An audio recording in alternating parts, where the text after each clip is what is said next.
This is the Indigo at the O2 Arena in London, and a spectacular Saturday night like no other in prospect. The message is spreading quickly. Total Kombat, back by public demand. Bigger and better than before.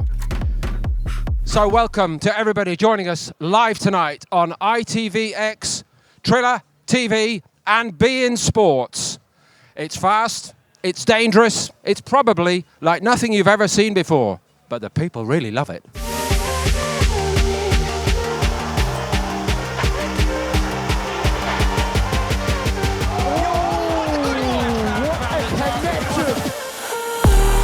a devastating attack. What a victory this is.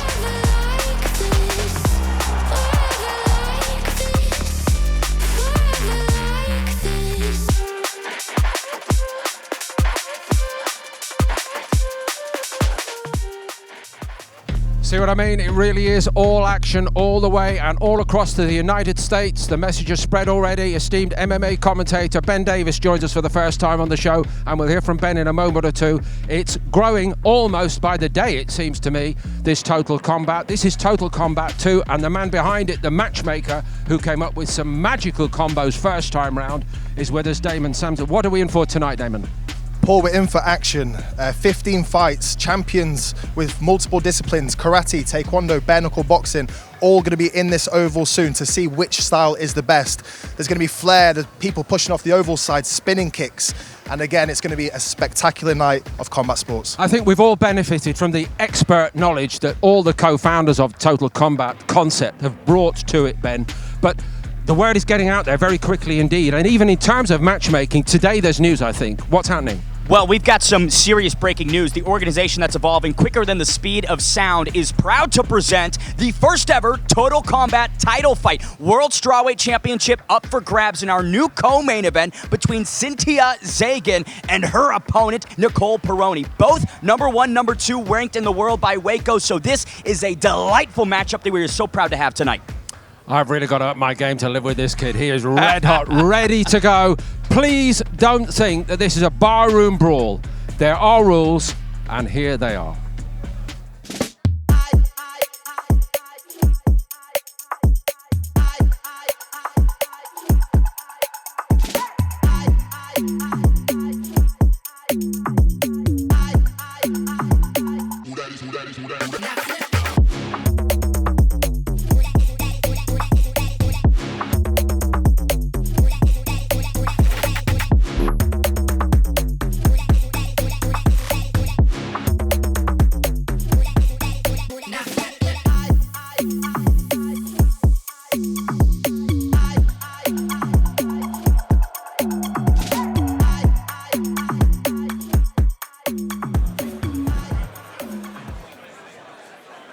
Almost all set. Thank you everybody once more for joining myself and Ben Davis, and we've got Damon Samson, the matchmaker, alongside us as we just count down to the opening fight of the night. Very important word for our sponsors, most importantly tonight before we get underway. We thank them for all their support, and I'll get to those in just a moment or two.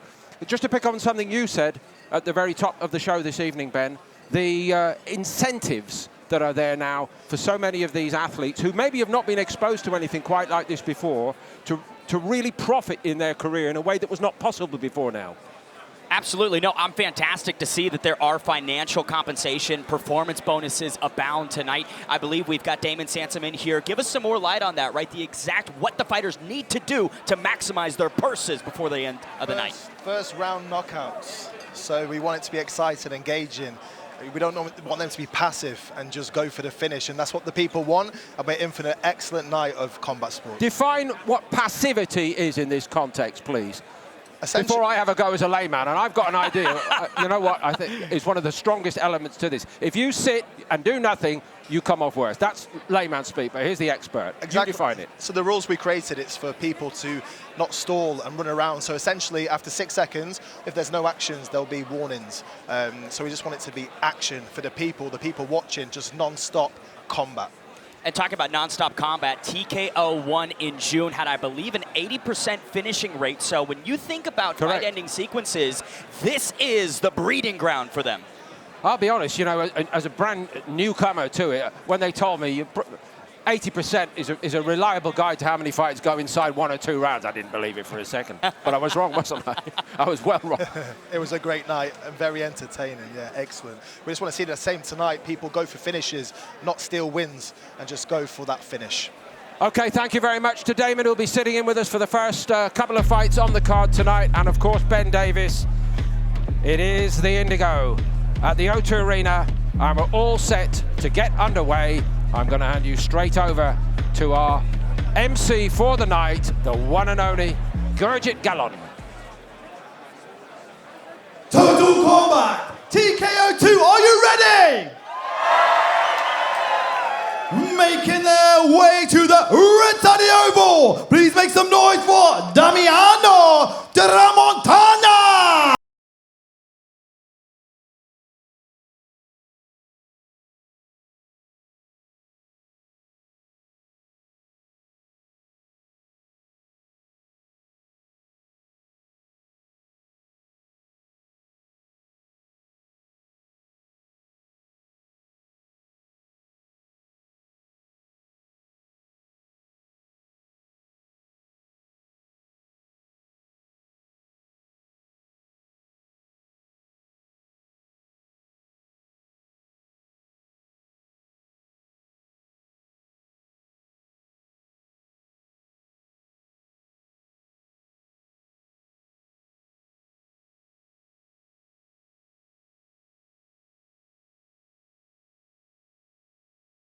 Making his way to the blue side, I want to hear you for Alex Golden. Alex Golden, a true globetrotter in the realm of combat sports, competed in Japan at the Niigata International Cup as well as the Ippon Openweight Finals. That was opposite Nate Lindley that night. He stated that was his biggest moment. Damon, Ippon now in Total Combat. Very cool stylistic matchup.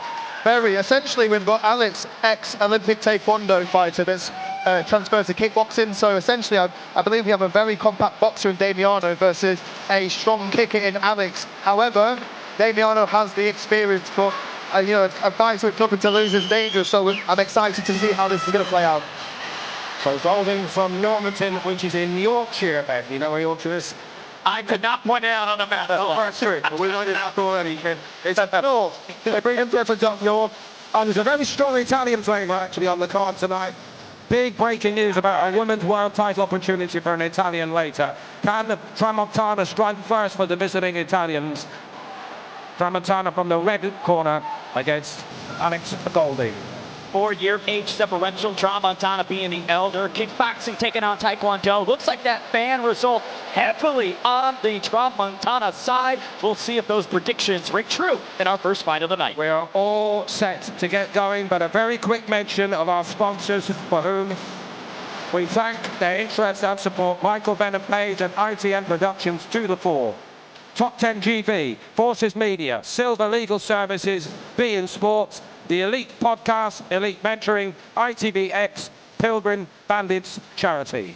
So thank you all. Reintroducing in the red side of the oval, he is a kickboxer from Italia, representing Light Revolution and a Tramontana team. He is the multiple WACO European champion, WACO World Champion, and WACO Pro World Champion. His name is Damiano Tramontana.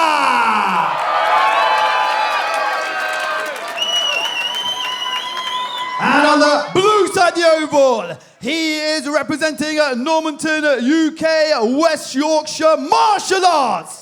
He is a Taekwondo expert and kickboxer. He is a 2024 Ippon Openweight Champion, WMO Full Contact Low Kick Area Champion. His name is Alex Golden.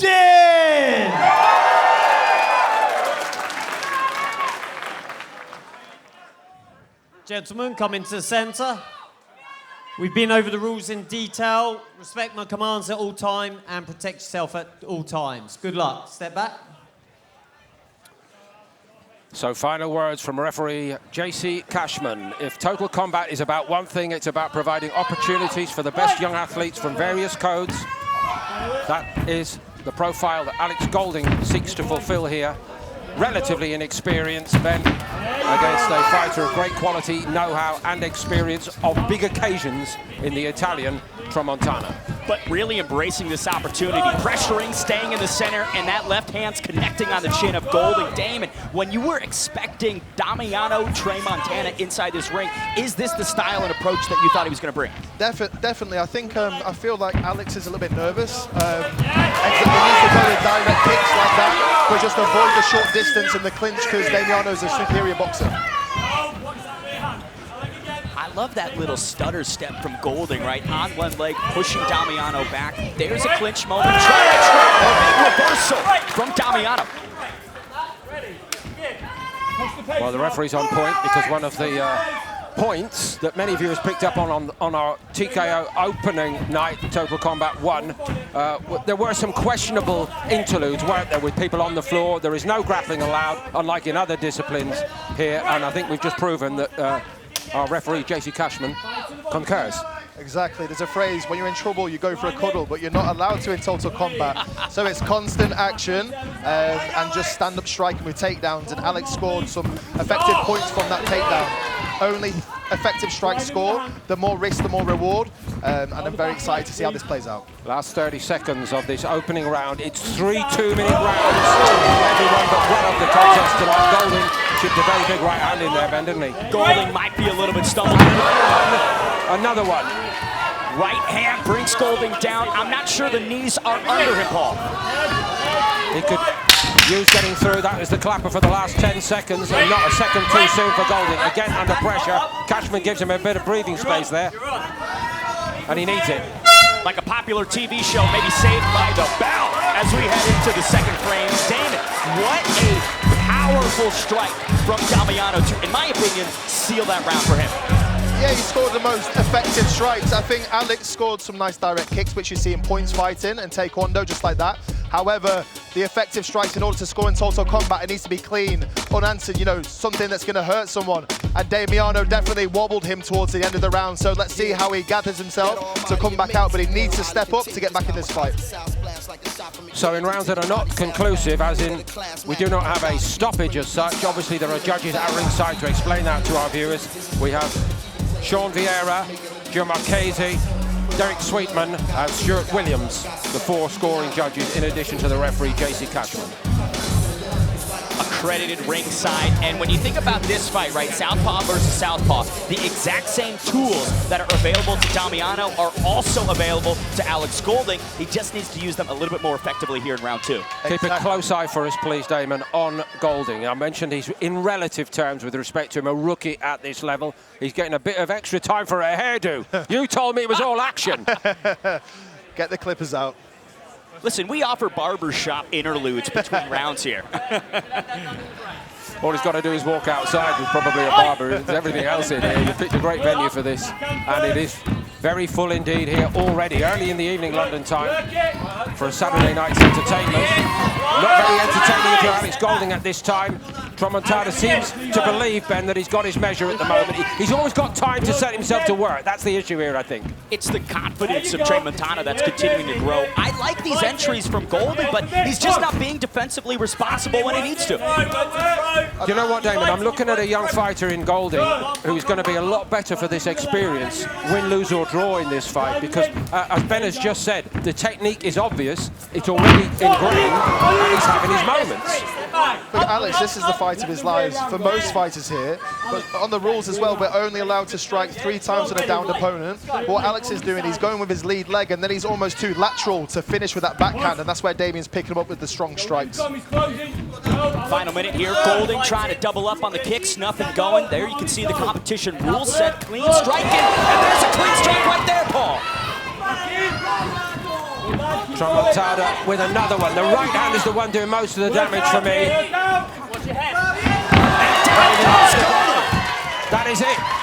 That is it. It's over. Late in the second round, Tramontana strikes first for the Italians on this card in London tonight.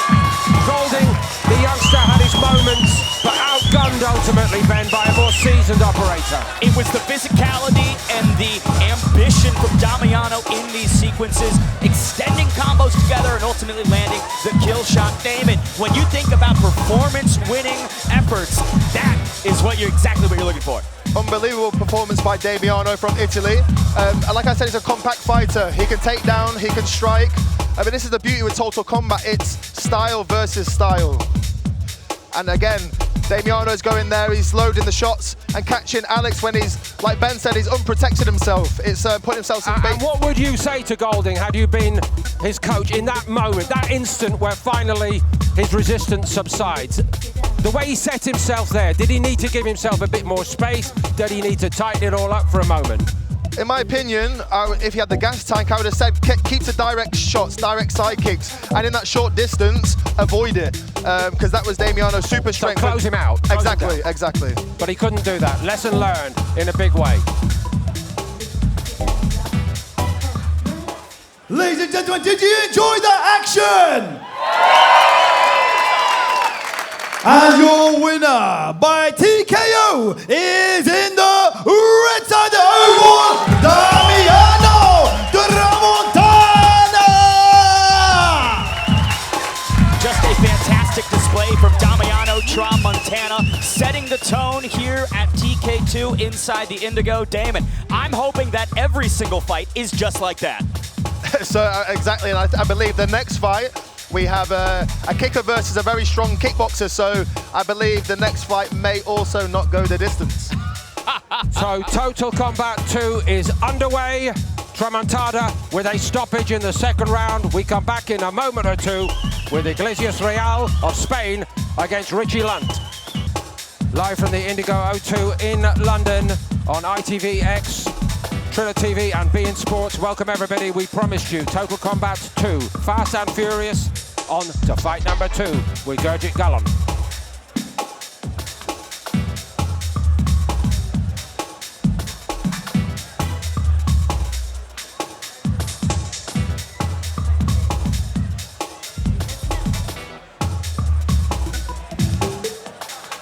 Time to bring on some more explosive action! Making their way to the red side of the oval, Martin Iglesias Real! Martin Iglesias Real, born in 1999, began training in Taekwondo at the young age of 6 and has gone on to realize some truly impressive accomplishments. Waco Dutch Open winner in 2023, and just this year at the Waco Italian World Cup notched silver. Damon, when you think high level, you think Martin Iglesias Real. So Martin is a great fighter, and he's from ITF Taekwondo, so in tonight's action you've got ITF and also Olympic, so 2 styles. So Martin is from the ITF style, and again, it's so funny to match the fight to now see them in person, and Martin, I would say, super strength is a spinning back kick, a jumping spinning kick, which you get more points for in a Total Kombat. If you spin and you jump and you push off the side of the oval, you get more points. Making their way to the blue side of the oval, Richie Lunt! The loose cannon, Richie Lunt, has Martin in the crosshairs tonight. Multiple-time national champion across pretty much all disciplines, WKC, ISKA, Waco, and more. 9-time world kickboxing champion, and again, a guy who's fought all over the world, right? Winning first world kickboxing title in Niagara Falls in 2005. Now 20 years later, he's here in the Oval at Total Kombat. Walk out to This Place by Jamie Webster. This place is the Indigo at the O2 in London. The question really tonight, Damon, is it this time, his time now? Lunt. So Richie's a kickboxer, a very proud Scouser, and he likes a fight. He's got that energy, that grit, and that Scouse vibe. At the press conferences, he likes to talk, and he's going to put this into action in the Oval tonight. So Richie will be coming for a finish. He won't want a point decision, so Taekwondo versus kickboxing. First world kickboxing title win he names as his career highlight to date, but like many of the others involved here tonight, he said he sees this as a new career start. Let's take it to a tail of the tape for our second fight of the evening. Richie Lunt and Martin Iglesias. Big age differential, 6 years the elder is Lunt. Kickboxing is his preference. Taekwondo is Martin Iglesias's. The fan prediction seems to be siding with the Scouser. We'll see if they're correct. You didn't know where Yorkshire was, but you know about Scousers. I'm really impressed. Here's Gurgit. Bringing it back on the red side of the oval. He is a Taekwondo expert, also expert in kickboxing. He is from Spain, representing ITF Noor. He is the 11-time Spanish kickboxing champion and 4-time ITF Union European champion. His name is Martin Iglesias Ria. Oh, he practiced that one, didn't he? That was really good, Gurgit. Really good. And on the blue side of the oval, he is a kickboxer all the way from Liverpool, UK. He is representing Hurricane Combat and Fitness, and also Streetwise Fighters. He is a multiple association world champion. His name is Richie the Loose Cannon Lord. That's a proper look, isn't it, from Lunt? Gentlemen, come into the centre. We've been over the rules in detail. You will respect my commands at all time. Wish you good luck. Show respect, step back. Thank you. So much action inside the Indigo. The cameraman caught some some of that heat, Paul. We have to turn people away for the job tonight. Here we go. Loose cannon opens up with a big front kick, letting Martin know, hey, everything's got bad intentions on it. Spin from the Spaniard, down he goes, Paul. Step out. No holding That's, head. No holding head. in our part of the country, that's called putting manners on an opponent right from the get-go. But clearly, very clearly, Damon, even in this first 30-odd seconds, he can see what Iglesias Real brings to this, and he's trying to neutralise it, isn't he? Exactly. So like I said at the start, you had Martin try that back kick, but Richie's avoiding it, and I believe that in the short distance, Richie's a stronger opponent, and I think he seems a bit more settled in there, composed. Oh. Big left from Lunt. He highlighted his left head and his left hand as his most dangerous weapons, which is interesting as an orthodox fighter. You'd think that they would like and prefer that rear hand, but Lunt's letting them know, hey, what's in front of you is going to hurt most. He's sticking to his plan as well, isn't he? Very disciplined, Lunt, the way he's gone about this in the first minute. Again, he's trying to knock him to the deck here. Not quite. Iglesias Real got his feet under in that time. Richie's loaded that left hook and springing. That is a chance for Martin to land that back kick, but as the time goes on, your timing goes when you get more time. So I believe only in this round is his option to maybe stop him with that kick. Final 45 seconds, bit of passivity, warning from the referee. Interesting from Lunt because he's blitzing in on one straight line, Damon. Like you mentioned, Iglesias Real could capitalize on that if he sights it. Also, he could capitalize, but equally, maybe just move out the way. And I think going back in a straight line is going to get in trouble. Combat, let's go. Nothing wrong with that. To the midriff. Right. Step back, let's begin. Push from Lunt. Such a varied career. Iglesias Real. Full contact, low kicks, Szombati, many disciplines coming into play. But they get right to the finish. Do we have any Richie Lunt supporters in the place? And putting all the pressure on, isn't he? Martin Iglesias supporters in the place. Making him feel what it's like to keep on falling onto the deck as well. Exactly. I mean, I'm looking in Martin's eyes right now, and I believe in his hands. We thought the round would go different, but Richie's more physical, he's bolder. So again, he's taking him down, and that's scoring points. What we see in a lot of these rule sets is aggression surpasses all. Lunt trying to be the bull, not necessarily the matador, right? He wants to impose his will, and I would say he did that successfully in the first round.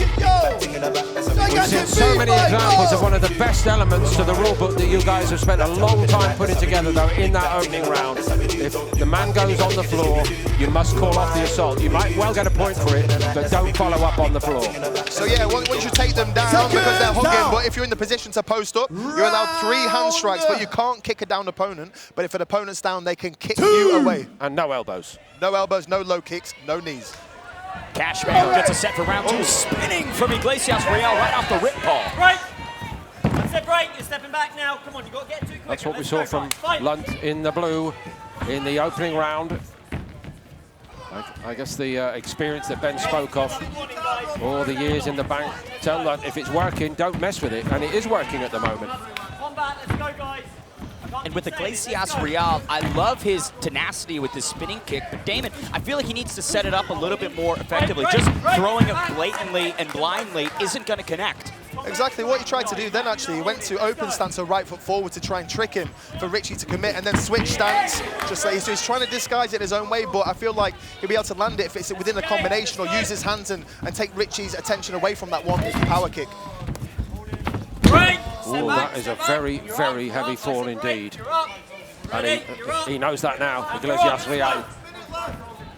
And that's something that's going to sap Iglesias Real's gas tank, right? Falling, hitting your back on the sides. Smart from Lunt to, get a little bit creative and then connects with the right hand.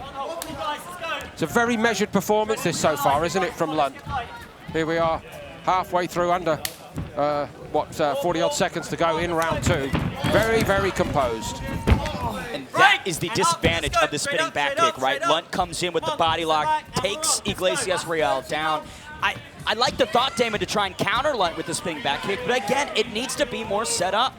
Exactly, and also for Richie, he's taking him down, but he's staying too close. He should be taking him down, getting some distance and scoring 3 effective strikes. Is that because he's being outreached at times a little bit by the taller guy? I think it's just that, he's not got the intention to follow up, and equally for these fighters, they're not used to punch on the ground. That element of a little bit of ground and pound, it's not in their world. Final 10 seconds, massive explosion of movement from Iglesias Real, but as usual, not a serious effective connection, I would say, Paul. He's getting a bit frustrated, our visitor from Spain, for all his experience, knowledge and background. He's not got in his groove yet, and Lunt most certainly has, I think. Yeah, definitely. I think Lunt's is composed, he's controlled, and he just looks like the better fighter in there right now. Martin seems frustrated, but he's got 2 more minutes. There's only 3 2-minute rounds. So I think Richie could do more, but he's winning. But we don't want people to just, win on points. We want chaos, so I hope it comes in this round. Did you say KOs or chaos? Both. Love it. Here's some replays from round number 2. Nice connection from Lunt, the left into the right hand. I'd like to see more of that from him, but Damon, like we highlighted, at times his distance management works against him. Lunt jumping into the pocket and then too tight to really get anything off. Exactly, and also Richie Lunt's a great kicker. Towards the last round then, he did a nice axe kick. So I could also think he could land kicks because, Martin's afraid of his hands. Maybe a chance to land a powerful kick. This is the 3rd and final round. Make some noise! They're doing that all right, guys. Packed house.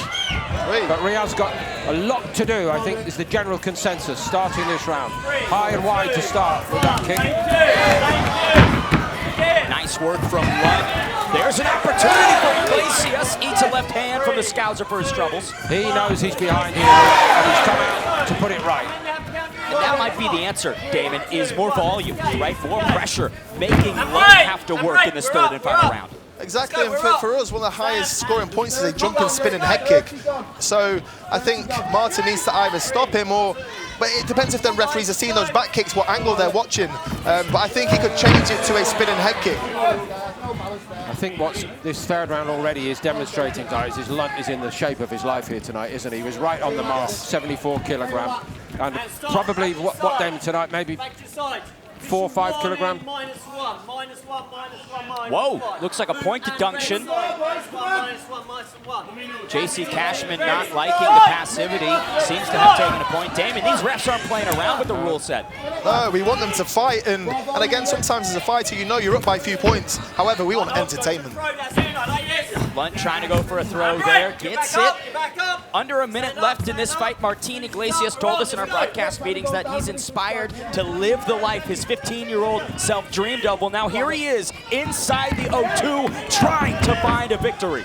30 left, Rich, 30 left. You've got 30 left. The strength and conditioning for me in this third round is very telling from Lunt. All those lonely hours for these few minutes under the bright lights, but it could mean a bright future because this has been a very polished performance one way and another from Lunt when he has been under pressure so far, and maybe at times dazzled by one or two of these individual strikes, kicks as well from Real, but not enough perhaps. It seems like Lunt's plan A was working effectively. He wasn't able to switch up. Martin's plan A failed, but he couldn't effectively position to get to plan B.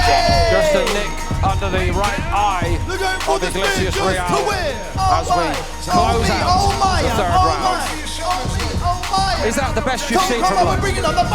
Yeah, so Richie's, he had a broken arm, and one of his last fights last year, he broke his arm, so it's been a long comeback for Richie. He's had to cut a lot of weight because he couldn't train with his broken arm, so for him to be back in here, I'm sure he's very happy, but I believe he still has more to offer once he gets back into that routine of training. That's interesting. Here's a replay from that third and final round. Good moment for Iglesias, but again, just not able to capitalize. Lunt hits him with a hook on the exit.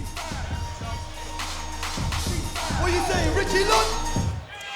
First decision of the night here inside the Indigo Hall. Not the finish that we wanted. Let me see your showman's work. I mean, I don't know what y'all came here to do, but if you ain't got a lighter, what the f you smoking for? Ladies and gentlemen, the judges' decision is in. And your winner is on the blue side of the oval, Richie the Lieutenant Lunt.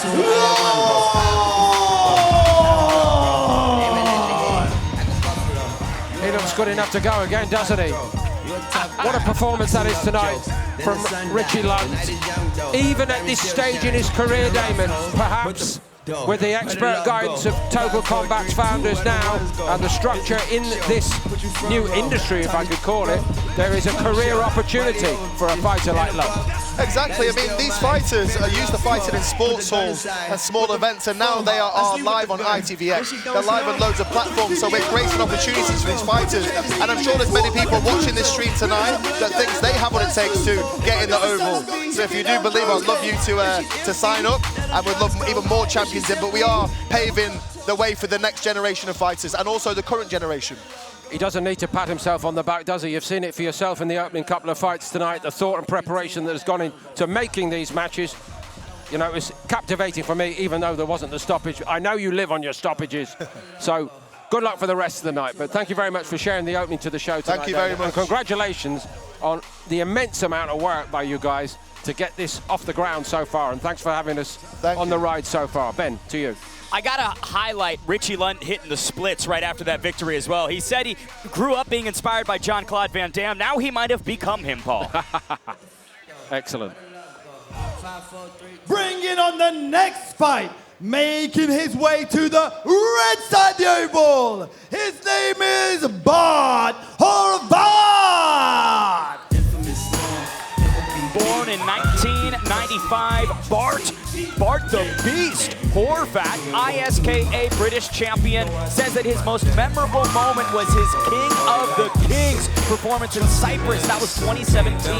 Now, 8 years later, he wants to create a new memory inside the Indigo. Walking out to Out of Control by 50 Cent, the hip-hop background. Oh, I might be moving and grooving inside the booth. That was for you, especially chosen by you. He said, where's your co-commentator from? I said, USA. He said, I got the bit for him. Now, whenever you say that your role models are Tyron Spong and Mike Tyson, the image that's created for me is power punching and dynamic stopping ability. Yeah, let's see if he's really examined the tape and he's got the speed to try that kind of thing. That tattoo, I mean, the ink on his body, I don't think he's got a spare inch. And he made the weight just inside nicely, even with all that extra baggage there, if you like. 74 kilogram again, same division. And making his way to the blue side of the oval, Tony Stephenson. The Axe Axeman himself returns to Total Combat, one of the older fighters on this card, but all that means to me is experience. Years training, sharpening the tools, and for the first time tonight, we see someone aiming for redemption, right? Fell short in June, now tonight, he wants to make a serious statement to the rest of the TK crowd. He's got another incentive for this to turn out well tonight, Tony Stephenson, and we wish him well. He's getting married in 3 weeks' time. Gonna make that honeymoon a good one with a victory here inside the O2. Let's take it to a tail of the tape for our third fight of the evening. 3 years separate Bart the Beast and Tony Stephenson. K1 style on one side, kickboxing on the other. Fans have this one very close, but 52% to the Irishman, the Axeman, Tony Stephenson. Hailing from West Cork Kickboxing Club, Bantry, beautiful part of Ireland.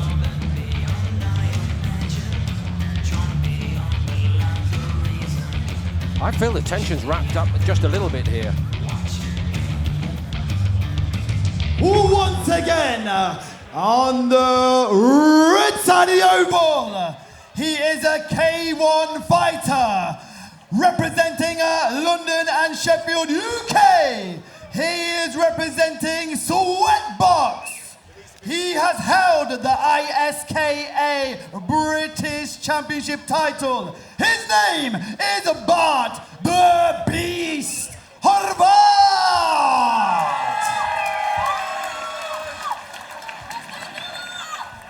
And on the blue side of the oval, he is a kickboxer, fighting out of Bantry Island, representing West Cork Kickboxing. He is the World Kickboxing Champion of 2019. His name is Tony the Axeman Stephenson. He's properly in the zone tonight, isn't he? Gentlemen, if you're going to call yourself the Axeman, you better swing for the fences. At all times. Good luck. Show respect.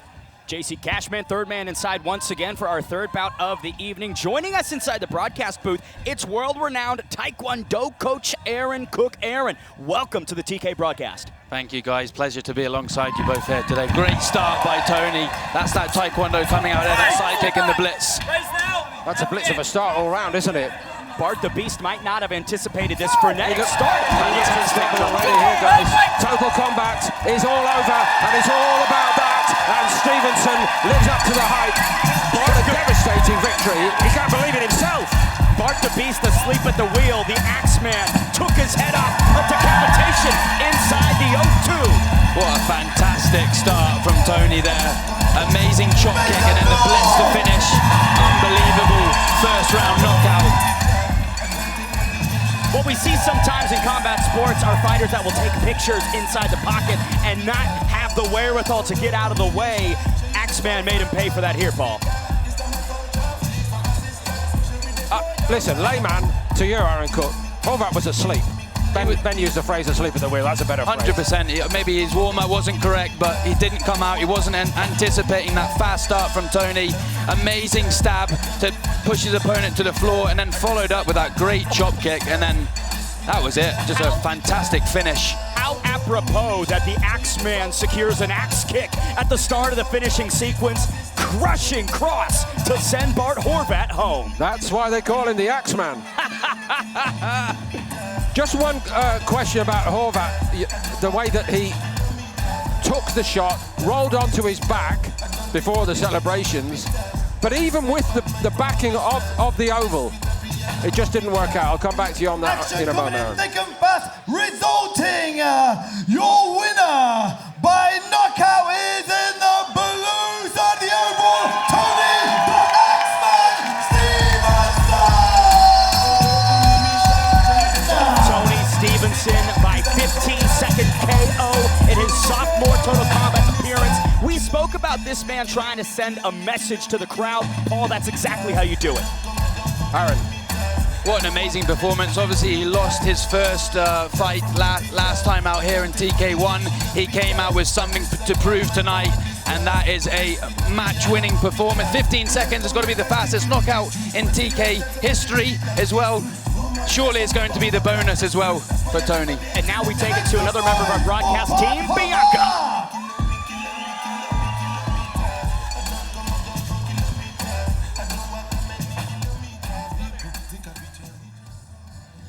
Tony, what a knockout. That was rapid. I think that was the fastest knockout we've had in Total Combat. How do you feel? Really good. After last time, there was no way I was going to leave the judges have power over me again, so I wanted to take it from the judges and just keep it for me. And that's the way it's going forward with me.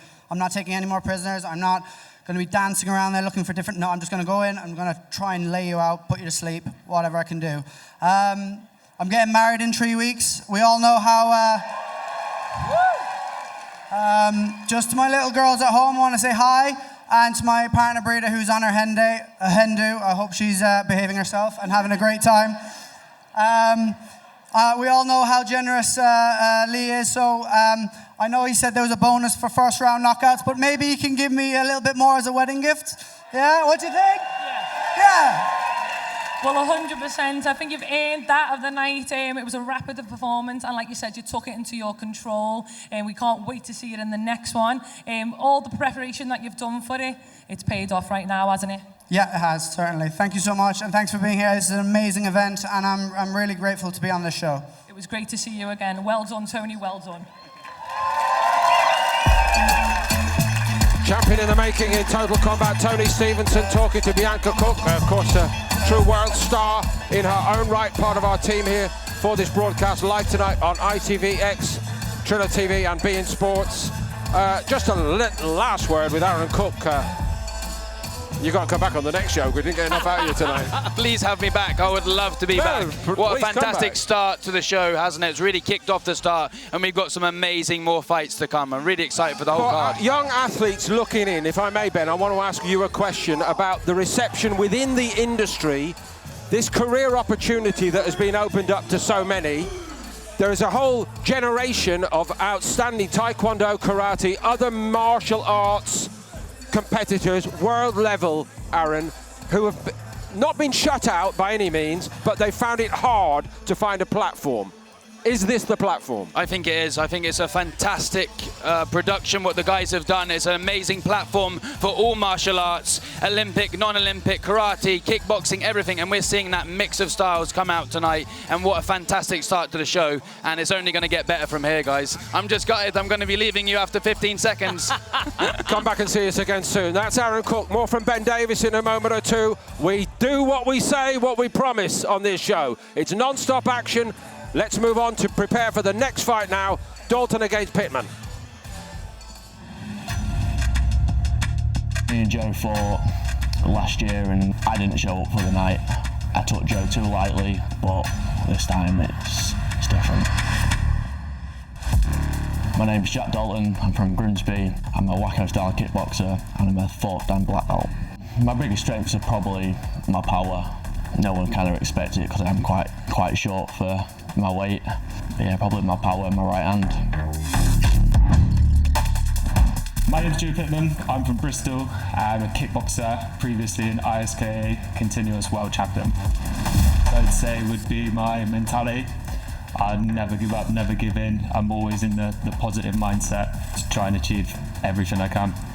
What was the outcome of your last bout in Bristol? Yeah, that's Jack. Yeah. The last outcome of me and Joe fighting was a split decision, and I lost by 1 judge. I see Jack going for the big shots, trying to take me out, but he's going to get caught. Joe's going to sleep. Last time, I took my foot off the gas. He secured the win. This time, he's going to bed. I wish Jack all the best of luck, because he's certainly going to need it. On September the 13th, I will provide a knockout for everyone to see.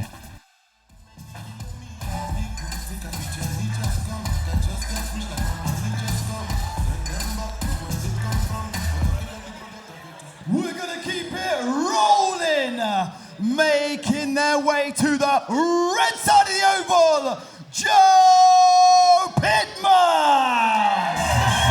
Joe the Gent Pitman fighting on home soil tonight. The Brit born in 1995. Started training at age 11, but then there was a 7-year gap from 16 to 23. But as the Bristol native has aged, he's found himself, Paul, being drawn back in to the combat sports mix. I think it echoes what Aaron Cook just told us when he joined us for commentary, that this is, for a generation now, a new beginning, a new opportunity.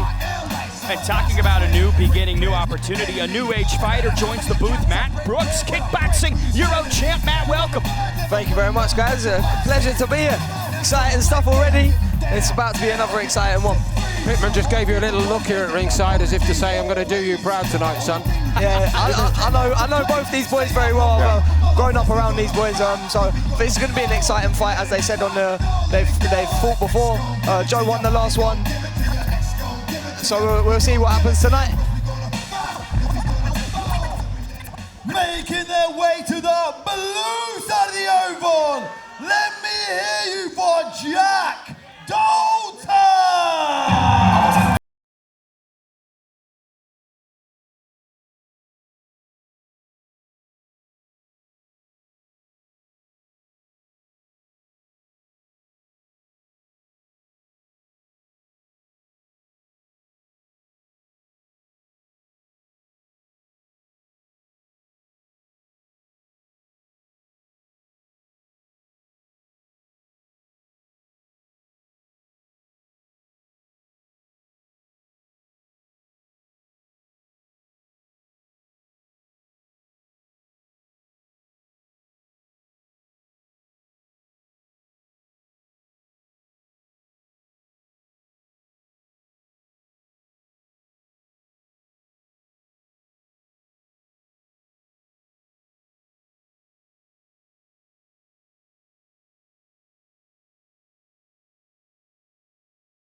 And come again, my friend, on the red side of the oval. He is a kickboxer fighting out of Bristol, representing Team Epic. He is the ISKA Amateur World Champion in light contact. His name is Joe, the Gent Pitman.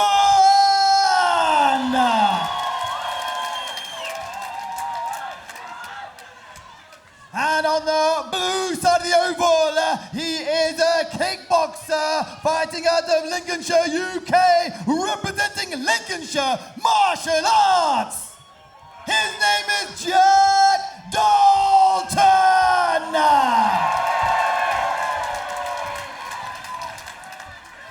Dalton, 77 kilograms on the scales yesterday. We know the rules. We're going to see some combat. You're going to protect yourself at all times and respect my commands. Show respect. Step back. JC Cashman, third man inside once again for our fourth fight of the evening. Bad blood between Dalton and Pitman. Very tight line from the Prediction Republic. Round Even one! scorecards, round number one underway. You're going to see the big kicks here from Joe straight off the bat. Jack's going to be trying to throw these hands. There you go, there's that spinning stuff. Pitman shorter, did weigh slightly heavier on those scales yesterday, and I know that's always not going to lead to a direct interpretation on fight night. Guys add weight at different speeds, of course. But when you think about, right, weight cutting and rehydrating, right, there are fighters who will come in to the fight and be 12, 15, even 20 pounds heavier than what they weighed in at. Absolutely. 100%. It's ballast in the case of somebody like Pitman as well, of course, potentially, Matt, isn't it? Yeah, for sure. For sure. No, these boys definitely cut the weight to fight. Looks like they're definitely both going for this knockout. Hopefully they don't blow up before the first round. It took the words right out of my mouth. It's a throttle to the floor right from the start. You can tell the bad blood's still there from the last fight. Yeah, definitely. It was a very acrimonious end. And they've probably gone to bed each night since thinking, I can't wait to revisit that one. You know that, exactly that. Exactly. Of round number 1. I'm loving the exchanges here between both guys. Success sure. offensively, but feels like Dalton has a slight edge in the grappling equation. Definitely. That ballast I referred to, I think. Just that little bit more planted where Joe likes to kick a little bit more. He's a little bit more.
Round 2!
What about Joe Pitman?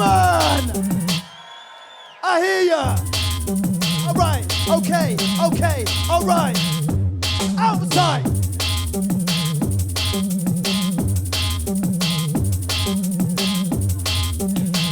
Seconds out. This is the third and final round of this explosive fight. Let me hear ya.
Whoa!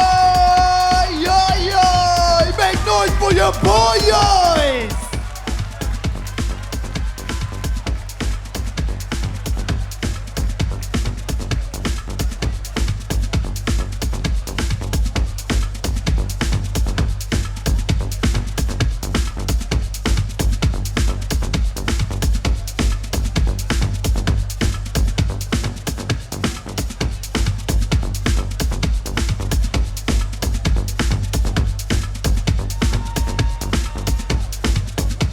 Was that exciting for you?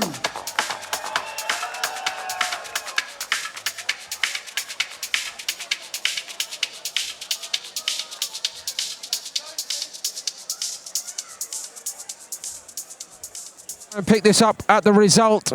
Apologies for one or two sound issues that we've been encountering, folks. It was a barnstormer from start to finish. It has gone the distance. Let's find out first, as we pick it up, who's won it. The decision is in for the action-packed bout. And your winner is in the blue corner, Jack Dalton! Jack Dalton by decision. Felt like there was more pop on his punches all night long. Joe Pitman was finding his strikes, but there was just nothing on them, Matt. No, for sure. I feel like Jack definitely looked like the stronger fighter out there. Landed loads of clean shots, and Joe just looked like he'd lost it by the end. I think he gave it out a little bit too early with the big kicks, and he had to pay for that. Here's a couple replays from round number 3. Jack Dalton exploding off of the sides, very creative, and Joe Pitman just unable to not be responsible all night long, finding himself up on one leg, and then, more often than not, Paul, being put onto the canvas. Matt, you've known me for so long, maybe 6 weeks now. You know I'm a bit counterintuitive at times. I'm surprised Pitman saw and heard the end of that, quite honestly. The amount of pressure he was under. You know what? I didn't think he was going to get to the end of that fight. Watching it from after round 2, where Jack was landing the clean shots, looked stronger. Even Jack Dalton caught, didn't he? And now Jack speaks with another member of our broadcast team, Bianca. What a performance that was from start to finish, action-packed. Was it what you had planned? No, I had to knock him out, but beggars can't be choosers. But I got the job done. Redemption time was there and then. So it's 1-1, but Joe, I've had you in that one. Like you said, you are actually familiar with each other, and it's your debut here at Total Combat.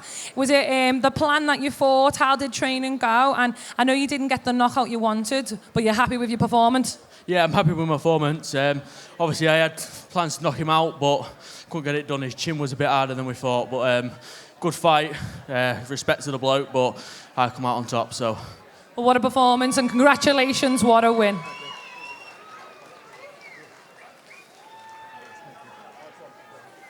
Swap places.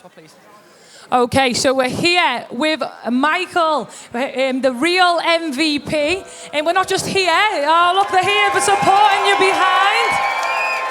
He is the face of martial arts, and now he's actually partnered up with Total Combat with your production. Tell me a little bit more about this.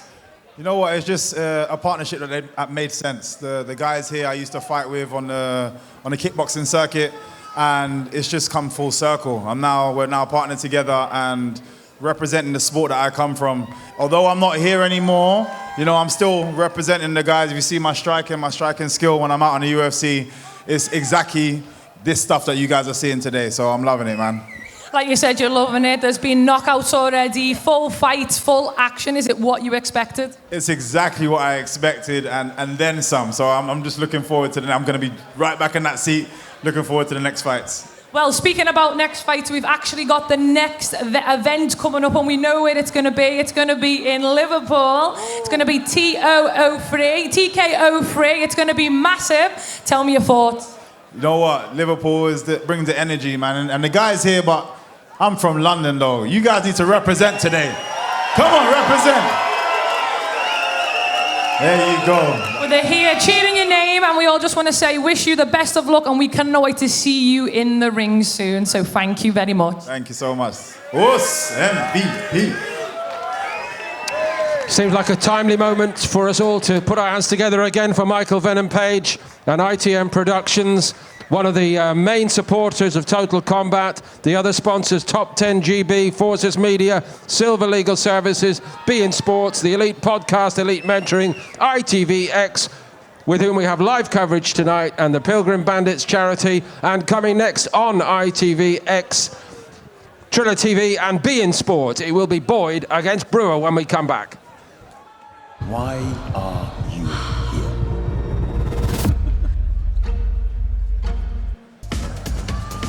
Fast and furious, as promised tonight at the Indigo at the O2 Arena. What a crowd we have, what an atmosphere. And we move on at lightweight to our next fight.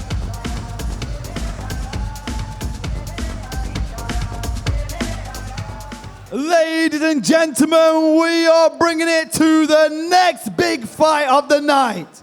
Making his way to the red side of the oval. His name is Scott Brewer. Englishman's Scott Brewer, born in 1994. Lot of experience, ISKA, ICO, and WKU world champion, US Open winner, 10-time British Waco champion. His most memorable fight, he says to us, is all of them. An entertainer to his core. His bone marrow is made of Hollywood. I think you've got a future in that area yourself. Nice going so far. Ben Davis, the one and only, alongside myself, Paul Dempsey, here at the Indigo. It's a fantastic night of non-stop action. Total Combat 2. Scott Brewer says he was inspired by Michael Venom Page. Now he participates in combat with MVP ringside. The opportunity to impress him and millions around the world. Here he is.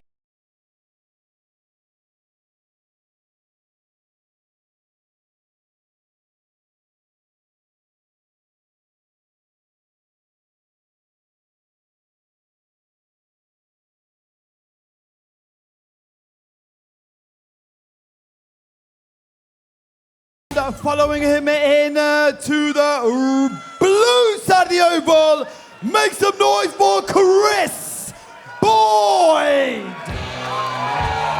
Chris Boyd, the Irishman, storming his way into the Indigo Arena. Trained Subak Do for 3 years as a child, then transitioned to Gaelic football, and at 18 years old, returned to martial arts. So a very, I would say, diverse skill set and experience background for Boyd. It's quite noisy here. Did you get the line about him playing the guitar in his spare time as well in there? He's a busy guy. He is a busy guy, multi-talented, and a chef as well. What can't Boyd do? Let's see how much he makes of this opportunity here tonight against Brewer. Letting you know again, in the red side of the oval, he is a full contact kickboxer from Lincoln, UK. He is representing Scott Brewer Academy, also known as SBKA.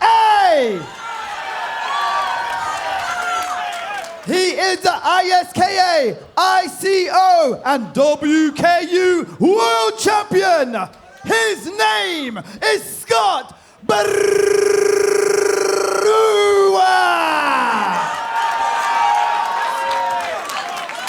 Applause all round for Gurgit. And in the blue side of the oval, he is a karate fighter from Ireland. He is representing Kazoku Karate. He is the 2024 WUKF Irish National Champion. His name is Chris Boyd.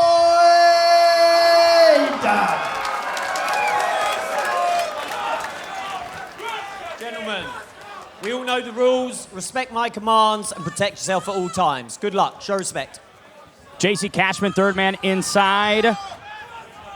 For our fifth fight of the evening, Chris Boyd, the Irishman, aiming to become a household name in Irish combat sports, but Scott Brewer, the obstacle in his way tonight in the Indigo.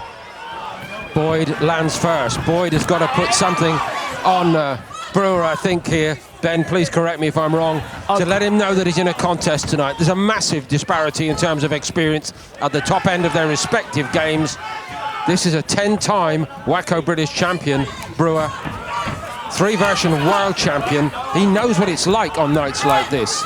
But I like this volume from Boyd, right? Subsidizing the lack of experience. He's putting it on the more experienced gentleman and not allowing Brewer to get going.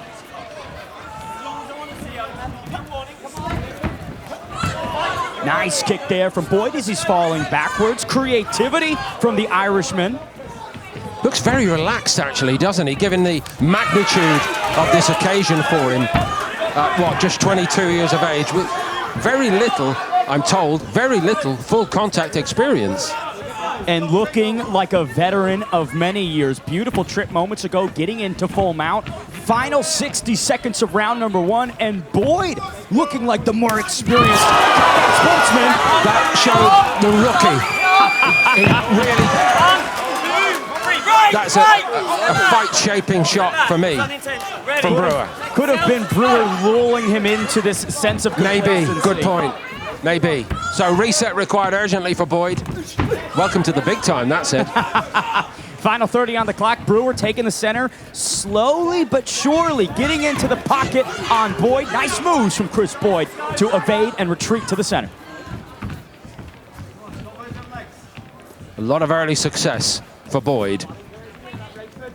And when you think about 2-minute rounds, Paul, right, it's a short time. And so for Chris Boyd landing so much significance early, that might really sway the judge's opinion. Yeah. And Brewer's aware of that. He's gone for a big finish to this round. Doesn't quite pull it off.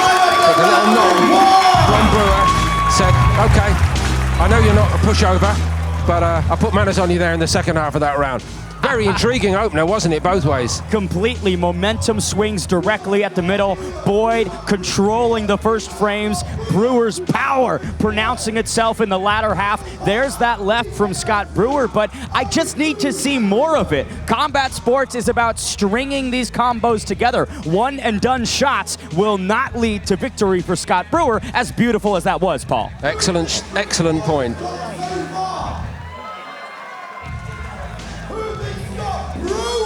That's got it so far. Okay, I see you right there, and there, and there, and there, and there. Chris Deacon laying down the law a little bit to Brewer in between the rounds. Seconds out. Urgency might just be the intangible that Brewer has to tap into. Cashman gets a set for round number 2. The Irish camp, on the other hand, seem to me to be saying, you've got a bridgehead in this fight now. Total focus required. Turn your good work into a winning lead and pile the pressure on Brewer if you can. Beautiful work there from Boyd, again in full mount. Couple ground and pound shots before Cashman resets and stand aside. Maximum of 3 allowed, remember, in this rule set, which encourages all-out attack at all times, but I don't think we've got a problem in that area with passivity so far in this fight, do you? No, this fight is truly filling out the action requirement that we are searching for. Minute 20, Brewer goes big with a left, but Boyd delivering some impact. Boyd told to call off the assault by the referee Cashman, but only temporarily. He's lost his balance more than anything. Brewer might have made more out of that window of opportunity for me there, Ben. My question about that slip up from Boyd is a little bit of a ginger moment on his ankle. Seems to be recovering quite well.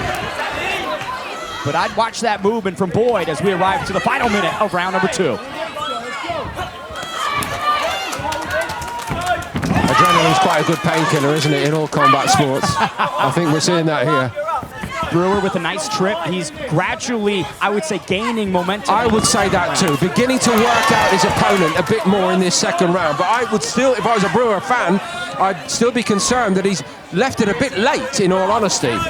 It's always tricky being the man that goes second in combat sports, right? By allowing Boyd to dictate and start off these sequences, Brewer is at his mercy. How about that from Boyd? You know that move well, don't you? From your MMA days. That was very smart indeed by Boyd. Final 15 seconds here. Can Brewer put an exclamation mark at the end of the second round? Might need it. Nice work from Boyd. Beautiful sweep from the Irishman. You're the expert in this duo here.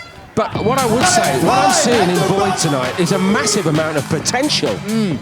The experience gap that we knew coming in is completely dissolved. He is fighting like a competitor years beyond what would be suggested. Here's some replays from round number 2. Brewer trying to get some strikes going, but Boyd is just a tornado of activity in there. You know, these lovely turns,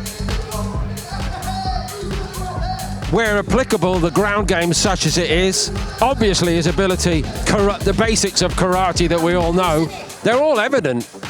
And he's done a fair job spoiling Brewer, as we see here. It's been a frustrating night for Scott Brewer, who is just stuck in gear 1, and he's starting to stall out. Now, for Brewer, the saving grace could be in this third and final round that Boyd's stamina might collapse, right? Chris Boyd, very active through 2. Who knows what's left in the gas tank? Has Brewer been told, you need to stop this kid to win this? It's possible. If I was in Brewer's corner, that's what I would tell him. Yeah. Nice left for Brewer. Boyd briefly stumbled. Oh! It's down. Boyd has won it early in this third and final round. He started in magnificent fashion right into top gear, and he's come out all guns blazing and picked off his man in the third round. The youngster taking the more experienced competitor to school tonight in the Indigo Arena. We had questions, Paul, about whether or not Boyd could keep up that volume, but it didn't matter. He answered it with a beautiful third-round TKO. Scott Brewer still on his knees, trying to get to his feet. It looks like a body shot more than anything else, which has taken absolutely everything out of Brewer, as we know that they can. Yes, I'm looking at him right now. Oh, he is still in all kinds of bother. It must have been an absolute bomb thrown by Boyd. Devastating. Must have been. Connection downstairs. Boyd taking a bow to the crowd here inside the O2. Good sportsmanship displayed, which is what it's all about. Look at Brewer even now. That's what, 30, 40 seconds after the impact. Let's take it inside to make it official and send it to Gurge. Ladies and gentlemen, was the action packed? And your winner by knockout is in the blue side of the oval,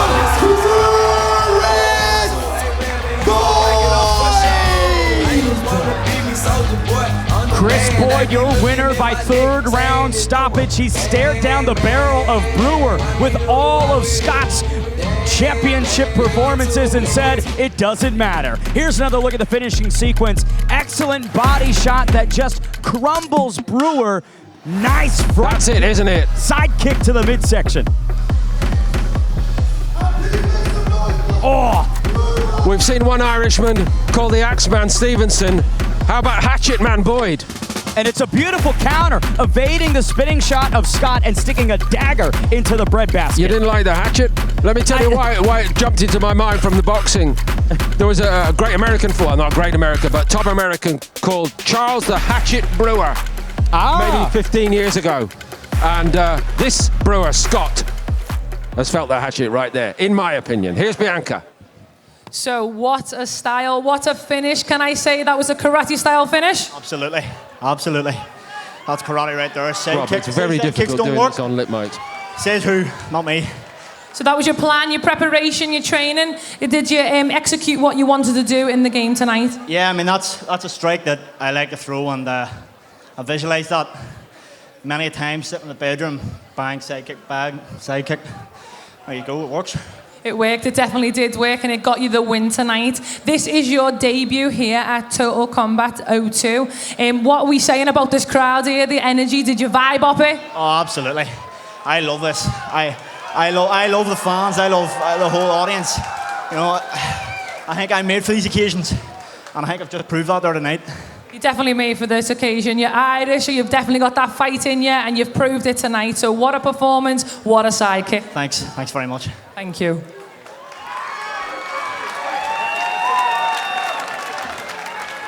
The smile of a young man who's embracing this opportunity here tonight and seizing it with both hands. A brilliant job from Boyd. Next up, another first for Total Combat as we move into the heavyweight division for the first time. Coming next. Why are you here? Welcome back, everybody, to the Indigo O2 Arena. We're almost halfway through the live action tonight already. For once, I said something on television and Julie delivered it. Non-stop action. Here we go into the heavyweight division. Now, Ben, just for our viewers, please, on ITVX, Triller TV and beIN Sports, this is an important moment for this entire concept. Explain why, please, heavyweights. Heavyweight fighting in combat sports is held in rarefied air. You think about boxing's heavyweight division, the baddest man on the planet. Now we are evolving and breaking into that ground with super heavyweight between this just climactic clash with Brandon Jewell and Spencer Hawkins, and no better person to have inside the booth than Dan Cuthbert, the brother of Luke Cuthbert. Dan, welcome. Thank you very much, man. Happy to be here, man. It's going to be good. This is a classic kickboxing, karate. It's going to be over, I think, pretty soon. I can't see this lasting 3 rounds. That's exactly my impression. Heavyweight fighting, it's going to end in a matter of moments. Wow. It's going to be good. Here's Gurjit to set it up for us. Let's bring it back to the oval. Making their way to the red side of the oval. I want to hear you for Spencer Hawkins.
making his way to the blue side of the oval.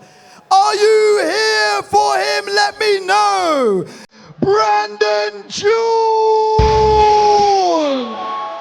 Ain't no love in Oklahoma rings around the O2, but we're not in the States, baby. We're across the pond as Brandon Jewell enters the Total Combat Arena. A counter puncher by trade. Dan, when you think about a guy that chooses to go second and make you pay, what are the keys to victory? Mate, Brandon distance, Jewell. just distance. If he can keep his distance and play his footwork, he's got this. If he lets the guy come in, it's going to be a different fight. So as long as he can keep the distance and play it right and use his timing, I think he'll be fine. But if the guy comes forwards, it's in for a different night. Now, Paul, he did highlight that KFC is his favorite food. That might be why we're in the super heavyweight division.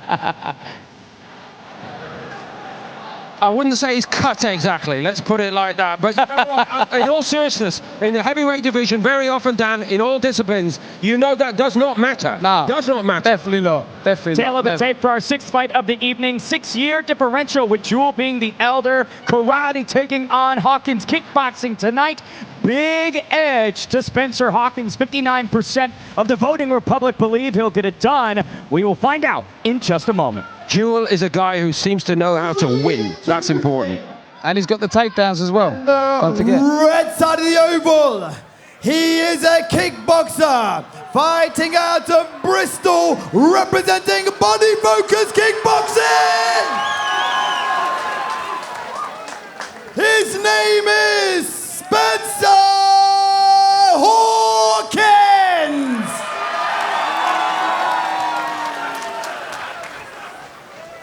And on the blue side of the oval, he is a WKF karate fighter, fighting out of Southampton, representing TKW Karate.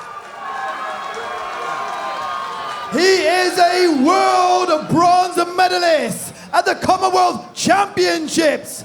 His name is Brandon Jewell. So here we go, everybody, at heavyweight for the first time in Total Combat. Don't blink. We all know the rules, respect my commands, and good luck to you. Protect yourself at all times. JC Cashman, third man inside for the first ever super heavyweight Total Combat clash. Paul Dempsey, I anticipate this ending in just several seconds.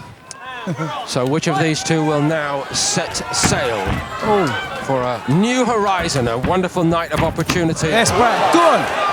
Big connection by Jewell as he touches the chin of Spencer Hawkins. Jewell in the red of Southampton. Yes, nice. Use your hands. The Marine stronghold. Oh, lovely sweep. In the blue from Bristol. About the takedowns, I told you. They Great Britain. don't know how to defend. Nice kicks from Hawkins. Again, Jewell brings the bigger man down. Dan, I like this diverse attack from Richard Jewell. He was talking about me earlier. He said he's going to try, every time they come forward, he's going to try and take the outside. So hopefully he does that. It looks like Brandon's putting the pressure on. He's going forward. Cut has come loose here. There's going to have to be a pause in the action for Hawkins. Call time, says our referee Cashman. Which might work to his benefit. Spencer Hawkins seemed to be maybe getting a little overwhelmed in there, Dan. A little bit. He's not getting any time. Jewell's coming forwards and he's just not settling. He's not planting his feet. He's not using his shots. He's just kind of backing up and getting swept. I've never seen this. Yo, I have. Not quite that. I've seen things like that. What I want to say is, when you're going for a pair of scissors, you know you're in trouble. Here we go. We're not hanging around for a refit. Oh, there you go. Right hand from Jewell. Hawkins trying to Superman his way in, but Dan, it might be to his demise. Maybe. He's just got to use them sweeps. If he's a big guy, it takes a lot of energy to get up and down. That's it. There you go. There's a sweep. He might be able to finish him when he's down. It's good. I like it. The pressure's building on Hawkins in every sense. You mentioned it, Ben, his background, military background. The ability to stay cool under pressure, that's in question at this moment. He's very, very open. Ben, he's so open, it's unbelievable, Dan. Yeah, they've got their hands a bit More too low open than a Tesco, some would say. Hawkins just keeping the chin miles high in the air. 35 seconds remain, but he hasn't seen phase as he lands a right hand on Jewell. And you know I think both of them need to put their chins in. Some of those shots to the temple can be the most damaging. Definitely. Definitely. They're just It seems like a little bit of steam is coming off of Juel. A lot of stamina expended, Dan. What more does he have in the tank? Mate, hopefully a lot more, because I want us to see we're not even at the first second round. So, there we go. I missed that. From the back of the hall, I don't think it really connected, because I think he would have been on his backside had he done so. But nonetheless, he needed it, did Hawkins, who's going to end this round on his back and under pressure, as he's been for a lot of the round. Someone's going to finish it after that first exchange. After that first exchange, someone keeps throwing a little right hand with a hook. As soon as they do that hook, someone's going down. As soon as they go forwards, the second punch. What really stood out to me from that first round was the chin of Spencer Hawkins devouring all of those shots from Brandon Juel, but not really seeming too phased. Dan, here's some replays from round one. Love it that. was just non-stop collision from the cross. He's just got to follow up after. They're just missing that third shot. They need that third shot. He's doing the 1-2s, but the third one's the one that's going to finish it.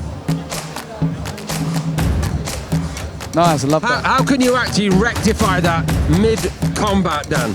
Just, you got to tell them just to keep going forwards. We've got to throw more. End of the day, if they can throw the third that little bit quicker, whoever's the sloppier puncher is going to be the one that's getting caught out. Got to say in the cauldron here, it's not that easy to get the message across, I don't think. Nah, it's always hard. Juel again. Hey, where's the third one, see? Wildly uncorking those shots. Oh, that's the third one. Goes down. 1, 2, Yes, Brown. Decent reaction, all things considered, really, there from Hawkins. Under pressure again. Yeah, He's been under just got pressure to from the gun tonight, but to your point, before we started, you know, he deals with pressure. It's that military background that's coming into play for Spencer Hawkins, right? He has seen true combat. This will not faze him. Even the adversity presented. He's building with Brandon confidence. Juel, not enough to shake the big man down. No, he's building with confidence now. It's nice. He's starting to a bit better fight. They're getting a bit more into it. Spencer's more comfortable. That last. Still so open. I just got to hope for Jewell's sake that blood, which is coming from above the eyebrow, the problem with it is it's running straight into his eyes. It's a crimson mask that Juel is wearing, but he's swinging. Yes, there you go. The third. Hawkins, finish him. Cut from hell. Again, Hawkins takes it as well. The punch output by these two big guys is incredible, actually. Really good, really good. They just got to throw that little extra punch after, just missing it every time. Right then, they should have done it. It's tacking on. There you go, there you go, there it is. There you go, right there. From Juel, now his nose is busted. But even when he needs to call off, find a way out, he's always thinking onto the next page, is Hawkins. It seems like Hawkins is not interested at all in defense, right? He is so prioritized on the aggression that he's almost walking into these Juel haymakers. Exactly, and so here we go again. Let's see what happens next here, guys, with Hawkins. He keeps on finding a way to limit the damage. And they just need to keep their hands up a little bit higher. They're just swinging a bit too wide. They could just, there you go. Need a bit more. Final He's getting a bit scrappy now. Juel trying to and there you go. Pulverize Hawkins, but Spencer survives to the third. Oh, good, it's good. It's starting to open up. I think Brandon's got this one just a bit right now. One thing, mentally, I think the resolve is still intact. Patch me up, send me out there again. Always. At the top of the show tonight, we're not into barroom brawls. I might have to redo the edit. It's about being taken back to the trenches. Here's some replays from round two. Hawkins, used to the fire, right? But he might be getting burned here, Dan. I know, but when he goes, as soon as he's going forwards and he's meeting, we're having that shot, he's just got to finish it and find that last little one. When he goes down, he's waiting too long. So when he gets him on back of the oval, he's just got to finish him a bit quicker. He's giving him too much time. He could have finished it 3 times, I think, maybe 4 by now. Absolutely. So just a little bit of hesitation there. It's not going to be the first punch that gets through sometimes, but the second and third will make their mark. 100%. Looking like 100%. a diamond. And there, look, he's too wide. Straight as shot. So far. Mate, really good fight. I'm liking this. An ace, 4, 5, 6 times Jewell of getting the job done here. But we are now. I'm surprised we're the third round, lads. All expectations. We are into round 3. Who knew? Super heavyweights that are fighting like bantamweights. I'm loving it. That's Juel. Here comes Hawkins. He was not ready for that count one. the man. That was a nice shot. So your hands are too low. Little bit of work. Who's got the third punch? Maybe not as much technique at this point in the fight, but true grit and determination on display. Hawkins falls backwards. Juel trying to capitalize on it. Going. Showing a lot of heart, these boys, but they've got to sort the technique out now. They're too tired. got to tuck the hands in. Minute 20 on the clock. Jewell stabs with the jab, not much there. You can just feel the fading from both guys, Paul. Still a long way to go when you're exhausted. Stay on him. So I'm shouting at him. Liking to take pictures of his work, but now being more active with this ground and pound sequence. Guys, I know we're all about stoppages in Total Combat, but this is quite gripping, isn't it? A little bit. I don't want to blink.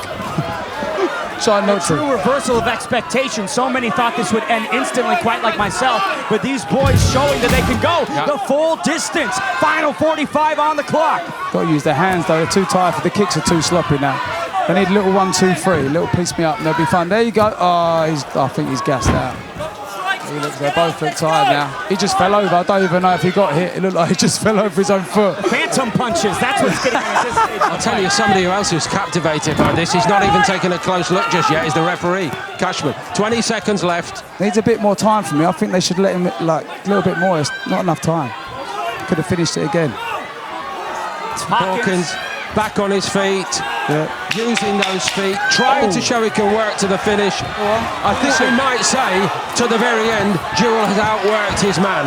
I would agree. Finish it. Oh, I would agree with that immensely, and you can see that's the exclamation Brandon. Brandon Jewell at the conclusion of the third and final round. Well done, Brandon. I would say more pressure applied, right? More offensive focus from Jewell, and while I like Spencer's durability, a little bit more pressure, in there, and he was throwing the extra ones as well. He was throwing the 3-4. He weren't throwing enough combinations. But he was the other guy, Brandon, was just throwing that a little bit more, which was good. And he was going forwards a little bit more. So the other guy just weren't quite ready in the first round. But the second round, I could have given it to him. The third round, Brandon really brought it. Country watching on ITVX right now, I'm sure, and further afield on Triller TV and beIN Sports. But I think everybody united in saying that that was a compelling fight. And talk about a banner headliner for the first ever super heavyweight contest in Total Combat. How did they script that tonight, Ben? Oh, I can't think of a better fight for the super heavyweight division to kick it off and open it up. High-level skill, great fighting spirit. You saw the replay moments ago. The end of the third and final round spells, in my opinion, who the winner will be. But let's find out for the official decision and send it to Gurge. Gentlemen, the decision is in of that fiery fight. Reggie Dempo. And your winner is in the blue side of the oval, Brandon Jewell.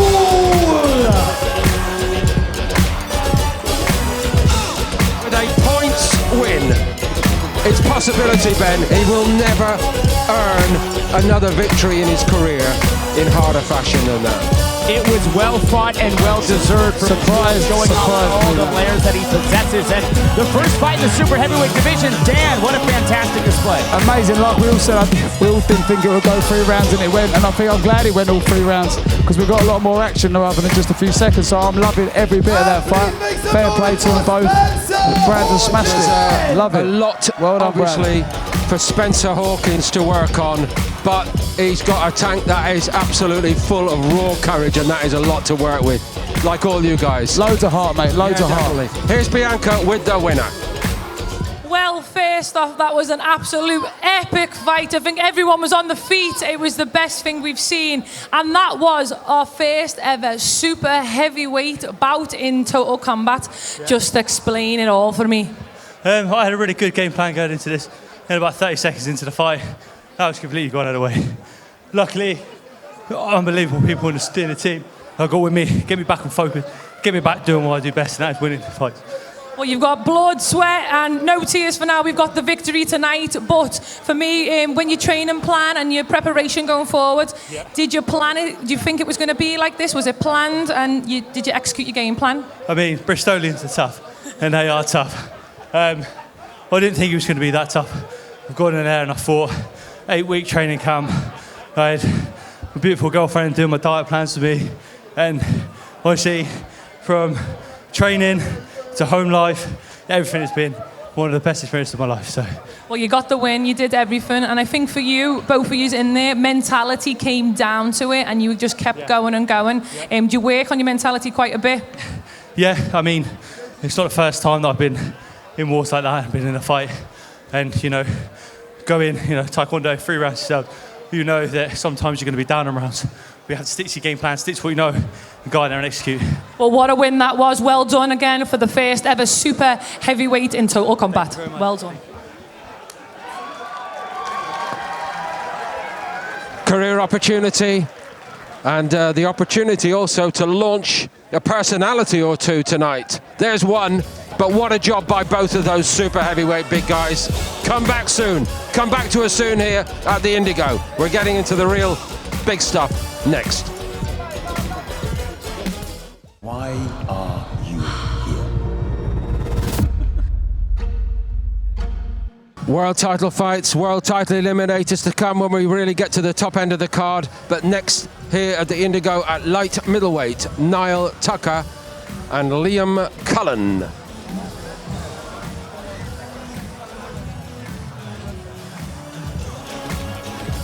We're bringing it back. This is Total Combat TKO 2. Making their way to the red side of the oval, Liam Cullen! Liam Cullen, the Irish samurai, 6 feet tall, has a very diverse background in bare knuckle boxing.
At the moment, you better sit down and get back to work, kid. face him, making his way to the blue side of the oval, Niall Tucker!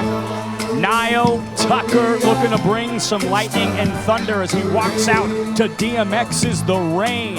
Says that the basics are going to be what get it done. And we see that oftentimes in combat sport, that the fighter who knows the fundamentals oftentimes gets their hand raised. 8-time Irish champion, WKA Irish and European champ, WKO Irish and British champion, high-level accolades, quite decorated, is the Irishman Niall Tucker. One of the most decorated fighters on the show tonight, I would say.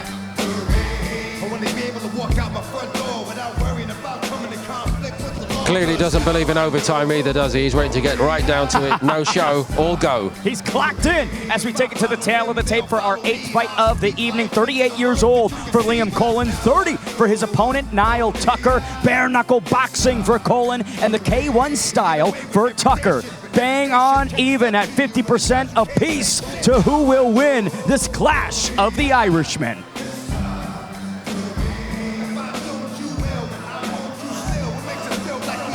Bringing it back on the red side of the oval, we have a fighter from Ireland. He is representing Zest Jim Sudbury. He is a multi-style expert, which also includes bare knuckle boxing. He is the WKU, WKA, NAC, IKF, and WMC champion. His name is Liam Irish Samurai Cullen.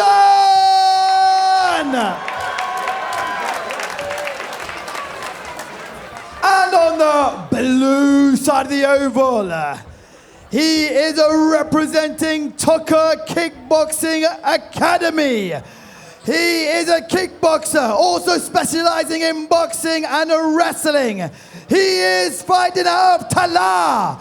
He is the WKA Irish and a European champion, WKO Irish and British champion. His name is Niall Tucker.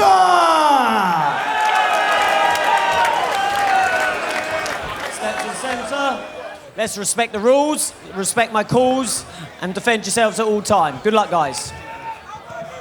JC Cashman, third man inside for the 8th fight of the evening here. Irish on both sides of the equation.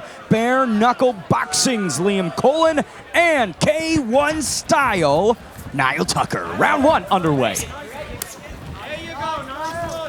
Cullen was moving so comfortably, wasn't he, in the preliminaries.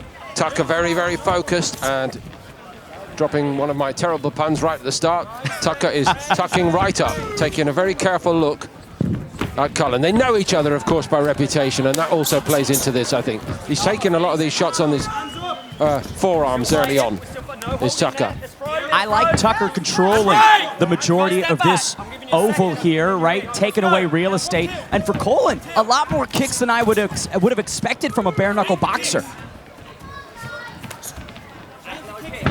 And you can just see the high-level experience, right? The patience, Definitely. The composure. Yeah. Nice left from Tucker. This is a job of work for these two, and different methods in going about their business here. But he's mainly grabbed the center of the oval so far, has Tucker. Jumping, spinning back kick as we head to the final minute of round number 1. I love what Liam Cullen is doing, right? You can see he's just positioning himself to explode off that oval on that rear leg. Just takes a little walk around. Cullen, 40 seconds left on the clock in this opener. It's not been the most explosive opening round of the night, let's be clear about that. But it's up there to be grabbed, isn't it? One of these guys has got to go and win this round in this last 30 seconds, I would say, Ben. It's really who wants it more, right? Do something, have a little bit more volume, and that's exactly what Tucker's doing on top of dictating where this fight's taking place, right? Optics, scoring-wise, it's Niall Tucker all day. Yep. Right! I said break, you step back, no hold, step back. Tucker, as Gurjit told the crowd here at the Indigo from the West Dublin area of Tala, Rathfarnham. Nice rip to the body as we close out round number 1. Liam Cullen, a patient approach, but that is going to start to cost him, Paul, if he just can't get anything going.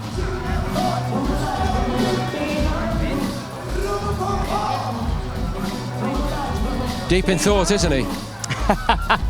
There's a lot to ponder after 2 minutes of action against a guy like Niall Tucker. If I was in his corner, I would suggest, look, being the one on the outside is not working. Let's crank up the pressure. Let's be the aggressor and put Niall Tucker on his back foot.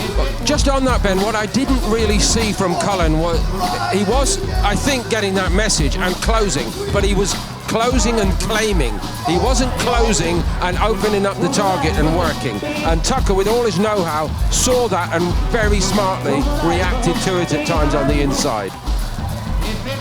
Tucker's an expert at shutting it down inside the clinch. Now for Cullen in round 2. How do you disrupt him? Becomes the ultimate question. Well, there's one way. But Cullen didn't fool Tucker. Tucker appears to be the one with the most of the answers just at the moment. That's sweet to start that little passage. Could be a product of the 85 kickboxing matches that Niall Tucker has, right? When you think of experience, he has seen every look possible as he gets some ground and pound. Now, let's go. looking to land a little bit of artillery. There's a maximum of 3 allowed in the rule book, remember, everybody.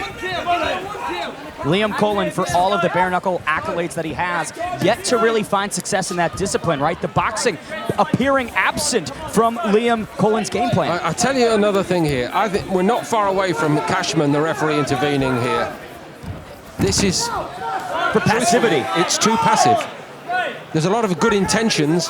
There's a lot of showing, but not enough throwing. It could just Here we go. Here we go. Here we go.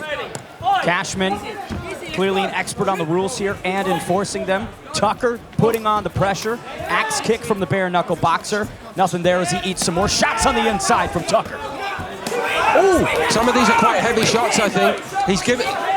Cullen is giving Tucker a chance to set himself to throw them, and it's called off. What? Called off in the second round. A TKO from Niall Tucker, who was commanding this entire fight and boxed up the bare knuckle boxer in the finishing sequence. Do you know something here, Ben? Well, I'm so interested in your opinion on this. I think to a degree what's happened here is that Cullen has got on the wrong side of the referee earlier in the fight. You remember, he was the one who got the big talking to. We thought he was being told, you're not doing enough.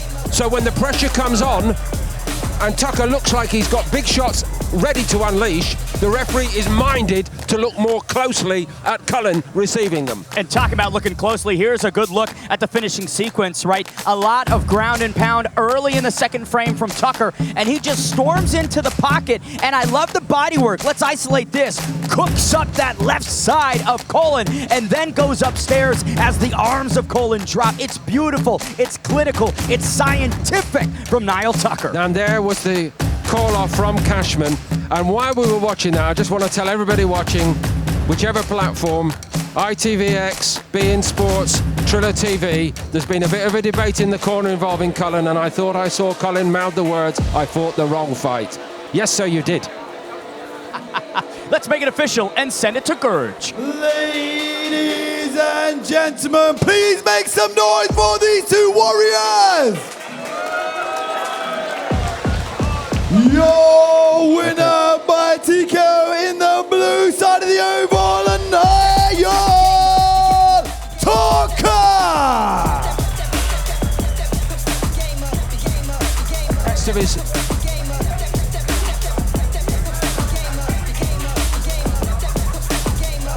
Am I open or not, Reggie? Reggie, am I open or not? Reg, am I open? So Tucker's come through a real test here tonight, a test of temperament more than anything. To a degree, perhaps he'll walk out of the oval himself tonight, Ben, and say, I've got a lot more than I wasn't able to show tonight. Oh, I agree with that completely. And Paul, your assessment, right? Cullen fighting the wrong fight, agree with that completely. But also, Niall Tucker fighting the correct fight, doing all of the right moves at the demise of Cullen, approaching this incorrectly. And talking about people who fight correctly, it's an honor to welcome in Luke Cuthbert to the booth. Look, when you watch that fight between Cullen and Tucker, it seemed like one guy had the right idea in the oval. Yeah, I mean, he was going in with forward pressure and overwhelming him with combinations to the body.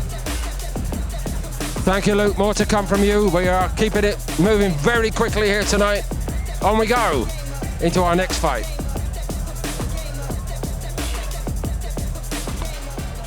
This is a TKO 2, and we are ending the online beef here in the oval.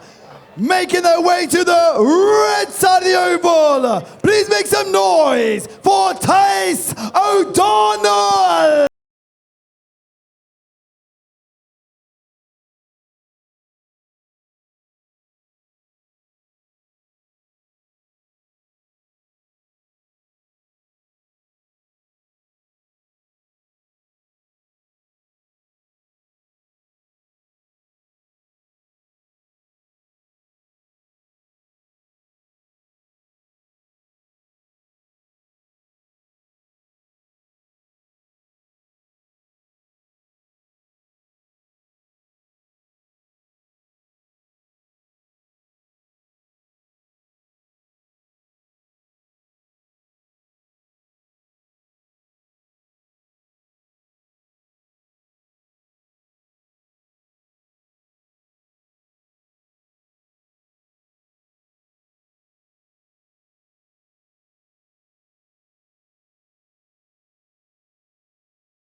to the blue side. Make some noise for Connor McNulty. A true family of fighting. The McNulty team, Gerard Sr. and Jr. have formed Connor into a true weapon of destruction. Now, Luke, when you think about the pedigree that Connor McNulty possesses, it is only 2 words: world class. So Connor comes in from karate and he fights show whip on, so he'll be looking for the first exchange, trying to land. That's what he's going to be looking for. That's his hope of beating Tyes O'Donnell. If not, I believe Tyes O'Donnell will come with a forward pressure and his style may be overwhelming. He can get past the first exchange. The thing about being a prize fighter in any discipline, as you well know, Luke, is you can have a great family all around you, but you're in there on your own. 100%, 100%. Best of luck to both guys. I know Connor, a full Jared before the older brother. We'll see how they adapt to this rule set.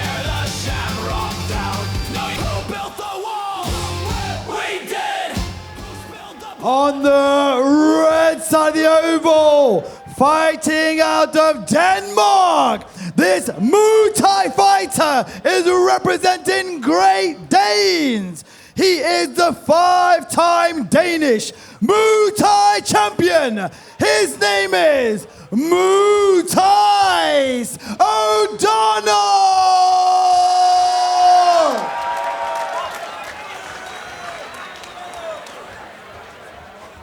And on the blue side of the oval, this WUKF karate fighter is fighting out of County Down, Ireland. Representing Kazoku Karate, he is a 5-time world champion. His name is Connor McNulty.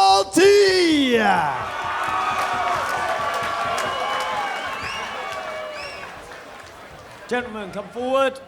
We all clearly understand the rules. I'll be clear with my instructions and protect yourself at all times. Good luck.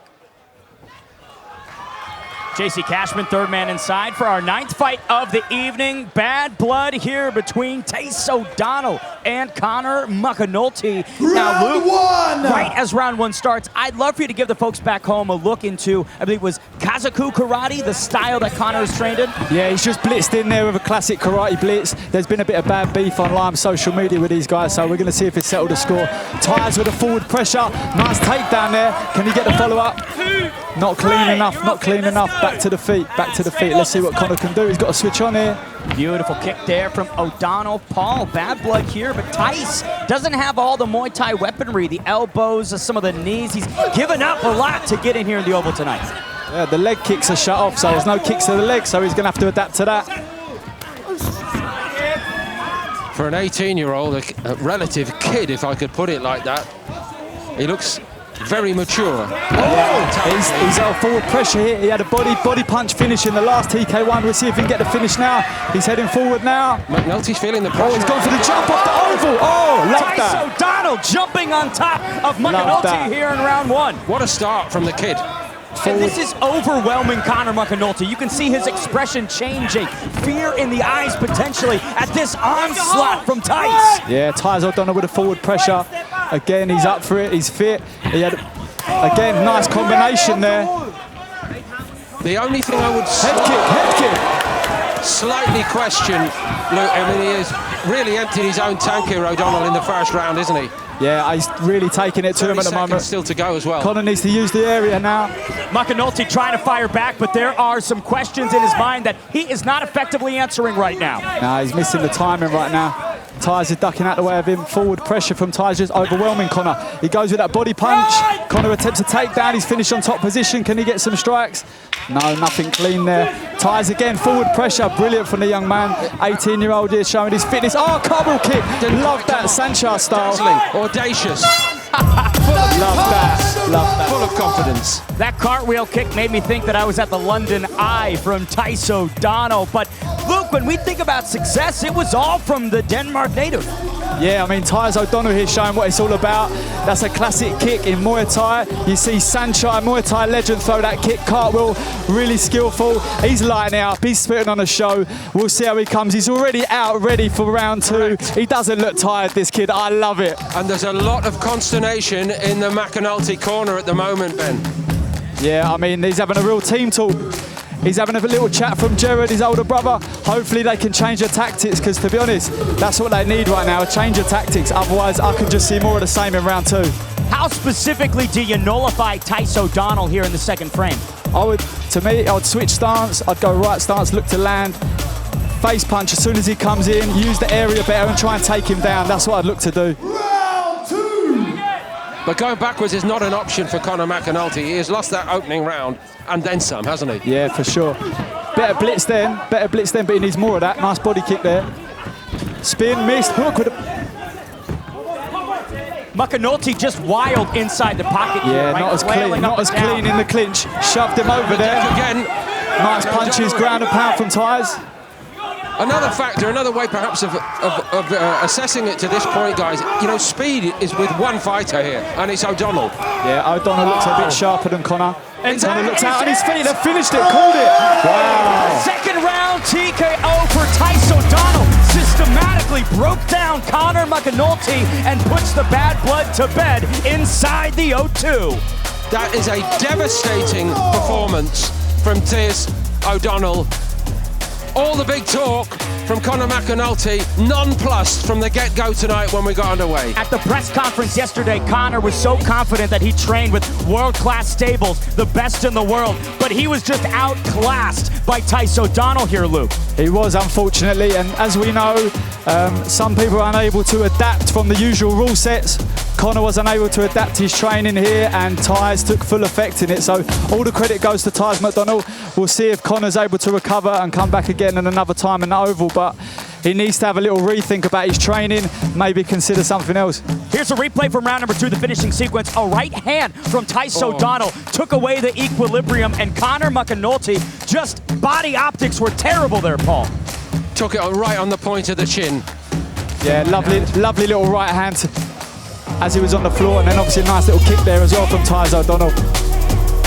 McNulty still on the ground here, receiving some attention from the professionals ringside. Yeah, Tyus I think this is the moment for me to jump in and just say one thing we all are going to identify with this. We want to extend our thanks to London Ambulance, as always. There is no show without what those men and women do for sports like this every single week of the year. And so thank you. 100%.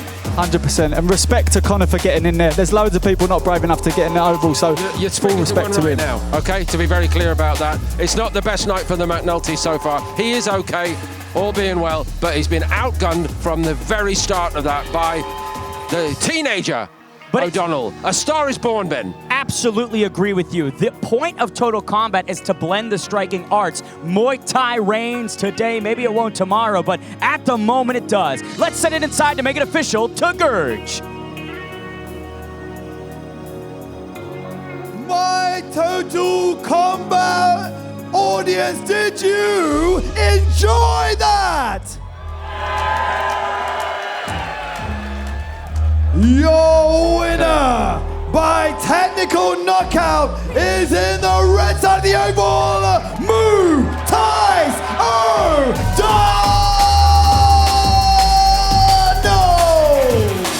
A fantastic destruction from Tyus O'Donnell inside the Indigo Arena. Blew through the bad blood of Conor McNulty and got it done in big fashion. Luke, quick last word on what we've seen in that fight, please. I mean, you've seen up-and-coming star, 18-year-old Tyus McDonald. He looks like he could have another fight tonight. Absolutely. You could throw someone out there again, I think he'd be up for it. But again, Conor McNulty, he stepped up, fair play to him. All respect to the Irish Kazoku team.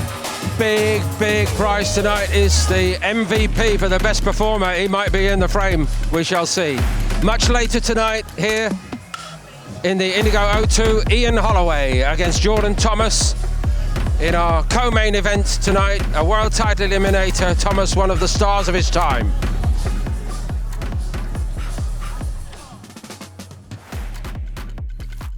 Why are you here?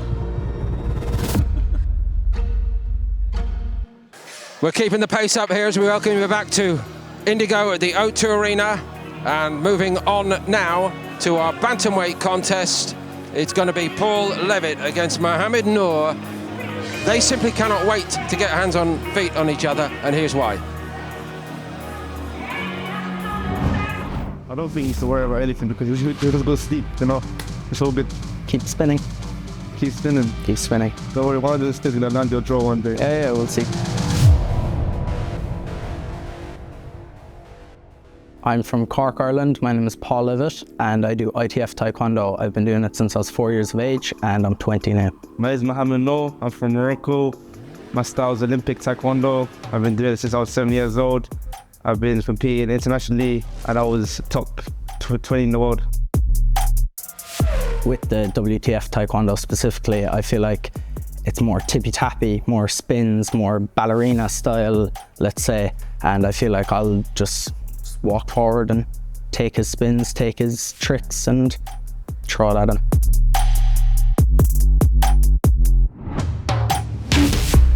He thinks he'll be able to throw his full send kicks, but I feel like I'll catch him, do you know? Okay, throw a kick. Oh, yeah. I feel like they're flashy, but I don't think they'll be quick enough. I don't think he'll be able to take the power. He's saying he can go through my kicks and punch me, but I tip like only punch like this, like a little bit. We'll see, won't we? While you're doing your ballerina spins, you'll be catching the left hook. Ballerina spin, just hide your chin, okay? It's gonna be a long night for you, man. Just make sure your fitness is on point, because I can go 12 rounds, 5 minutes each round. I can go all day long. We'll have to put on a show. I've dropped some people in Taekwondo, nothing new. Likewise, I've dropped a few people. There'll be another one the 13th of September, I'm sure. We'll see. You think that, keep dreaming, like, keep dreaming.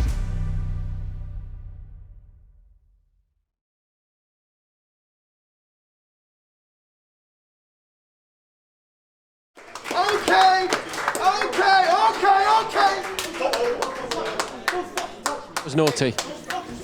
What's crazy about that is Paul Leavit's chin really held up in that moment. Slap at the weigh-ins. He didn't seem fazed by it. Bad blood in our previous fight, but enemies in this one. Let's take it inside to Gurge. Ladies and gentlemen, the next bout is gonna end the total combat beef. Make his way to the red side of the oval. Please make some noise for Paul Leavit! Cork's own Paul Leavit, born in November of 2004, training out of Charleville Taekwondo by Anthony Maguire, brings such special presence into Total Combat. Confidence abound for the Irishman as expected. Such a pleasure to have inside the commentating booth, Jay Jones, the double Olympic champion. When you look at Paul Leavit, what do you see? Obviously he does ITF, Mo does WTF style, so it's going to be a clash of Taekwondo styles, but super excited. Obviously you've seen the way he took that slap and he wasn't fazed, so yeah, it's going to be a good fight.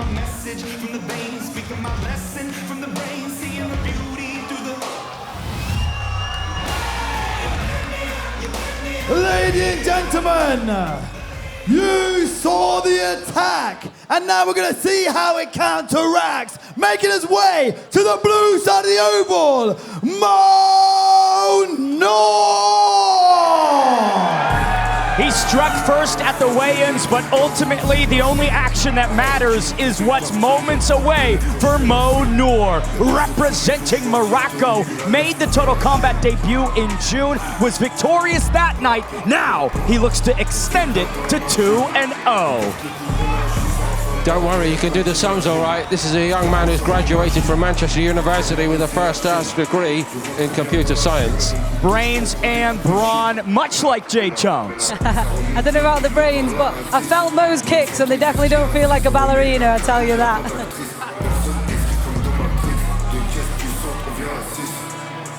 Taekwondo national and international champion out of Great Britain, top team and Black Diamond Gym. High-level stables on both sides. You could see the intensity in Paul Leavit as he stares down Mo Noor.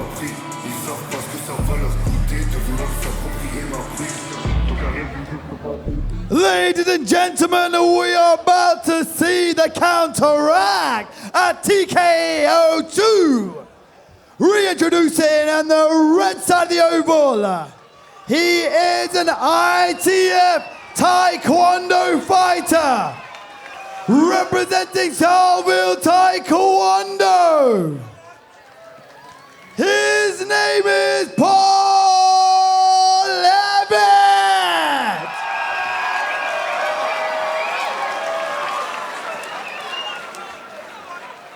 And on the blue side of the oval, he is a Taekwondo fighter, fighting out of London, UK. He is representing GB Top Team and Black Diamond Gym. He is a Taekwondo national and international champion. His name is Noor.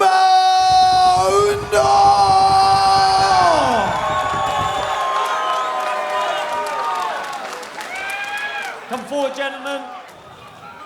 Come forward. We will respect the rules. You will respect me. Protect yourself at all times. Ready for a fight? JC Cashman, third man inside the oval for our 10th fight of the evening. Don't blink. Paul Leavit, Mo Noor, settle the score. Round number 1 underway. The 24-year-old Noor in blue, the younger by 3 years is Leavit, 21. Unexposed in every sense at this level. Hatred in every second between these two. Jade, when you're fighting somebody that you genuinely dislike, how do you stay composed? It's hard because obviously you've got to control that aggression. If it's just anger, then you can lose your head, end up making a mistake. But yeah, they've took this straight from the weigh-in and they're straight into it. The cool head wins this, I think, Jade. Definitely. If there is one in there, that is. Nice step in for Mo Noor. Leavit trying to grab, but beautiful toss by Mo Noor. Like you said, you can see the anger and the spite in every single punch, every single kick. I was stood right by Noor, actually, at the weigh-in yesterday. He was very upset by what had happened. He felt the injured party. You've got to turn that into fuel for your fire, haven't you, overnight? Maybe he's done that. Look at him now. He's very set, very focused. It's a bit wild from Leavit. He's expending an awful lot of energy in these early stages. Nice trip to get Noor down, and to your point, Paul, pressure makes diamonds or dust. Paul Leavit can funnel that anger and frustration into a masterclass, or it will lead to a tough night at the O2. Jade, minute and a half gone by in round number 1. Who do you think is edging ahead? It's a great fight, I'd say. I'm a little bit biased because obviously Mo's from Taekwondo, but it's 50-50 for me. They're both really fighting amazing. Aggression, they're putting everything into it, and it's going to be a good fight. We'd like you also to just keep an eye on one other element here tonight, Jade. With all your experience of the elite level. Beautiful shot. He took that full there, didn't he? This attack at the end of this round, Ben, might actually sway the round in Noor's favour, I think. I agree with that completely as Leavit finds himself on the canvas. Look, the iron chin was displayed at the weigh-ins, and it is holding up through the first round. But Mo Noor, Jade, what a vicious attack at the end. And I think obviously Mo's very angry that he was saying he has ballerina kicks. A few people have said now he does spins, but they don't hit. So he's wanting to prove that tonight, prove that wrong. Here's a couple of replays from round number 1. No ballerinas inside the oval, just aggression from Mo Noor. That was a classy combination, wasn't it? He stayed balanced through it. I don't know how you guys and girls do that. I know, you have to be very good at kicking on one leg, basically. Jade, you are very good. What you see in these replays is Paul Leavit rendered to playing defense more so than anything else. He is just trying to survive in there against Mo Noor instead of imposing his own game plan, Jade. I think sometimes you can get through off, you get a good shot, it hits you in the chin and it can knock you for a little bit. So you need that few seconds just to recompose and then try and get yourself back in for the next round. Round 2, 3 2-minute rounds in all bar our top contest tonight. Details to follow on that. On an historic night for women in total combat. Jade Jones is here, Bianca Cook, one of our own team. World title on the line later. First 20 seconds of round 2, really not going Paul Leavit's way. Again, playing second fiddle here, letting Mo Noor do whatever he wants. What wouldn't rule Leavit out of it just yet, however, Ben, quite honestly. Stand up, get up, ready. Someone who's ascended to the Olympic heights, double gold medal, Jade Jones. When you think about how Noor can add even more to this performance, how can he pull further ahead? He's really good at back kick, so I would let Paul come on a little bit to him and nail him with a back kick. Obviously it takes the wind out of you, but Mo loves to fight, and Mo loves the aggression, and he has to just keep fighting, keep firing. Beautiful shot there. The variety in Noor's work is really astounding, actually, isn't it? It's so creative, the way he's jumping off the oval, integrating the surrounding area. And to Paul Leavit's credit, some of these kicks are just going miles above. And I think Mo's work rate as well is second to none. He can literally go kick all day, so that's a big strength of his. We've seen stamina be the X factor, determining who wins and who loses in some fights. Seems like Paul Leavit might be running on. That's the back kick I was talking about. Final 20 in round number 2. Paul Dempsey, it's been a frustrating night so far for Paul Leavit. I'm afraid to say I think Leavit, from my perspective, Jade and Ben, he's getting a bit of a lesson overall in technique, isn't he? It's all from that. There's not a lot between them in terms of condition and fitness and desire, but in absolute technical terms, Noor's got a lot of game here, folks. Let's be clear. Big two-touch kick to close out the second round, Jade Jones. It seems like Noor is just steadily chipping ahead in this affair. I think you can see the hunger in his eyes. You know, he had the chip on his shoulder coming into this. He wants to prove everybody wrong, and he's hungry for this. If somebody looked at you and said your style is ballerina fighting and not impactful, you'd probably do a little bit of this from Noor. Exactly, he's got a point to prove. He looks really good out there, really focused.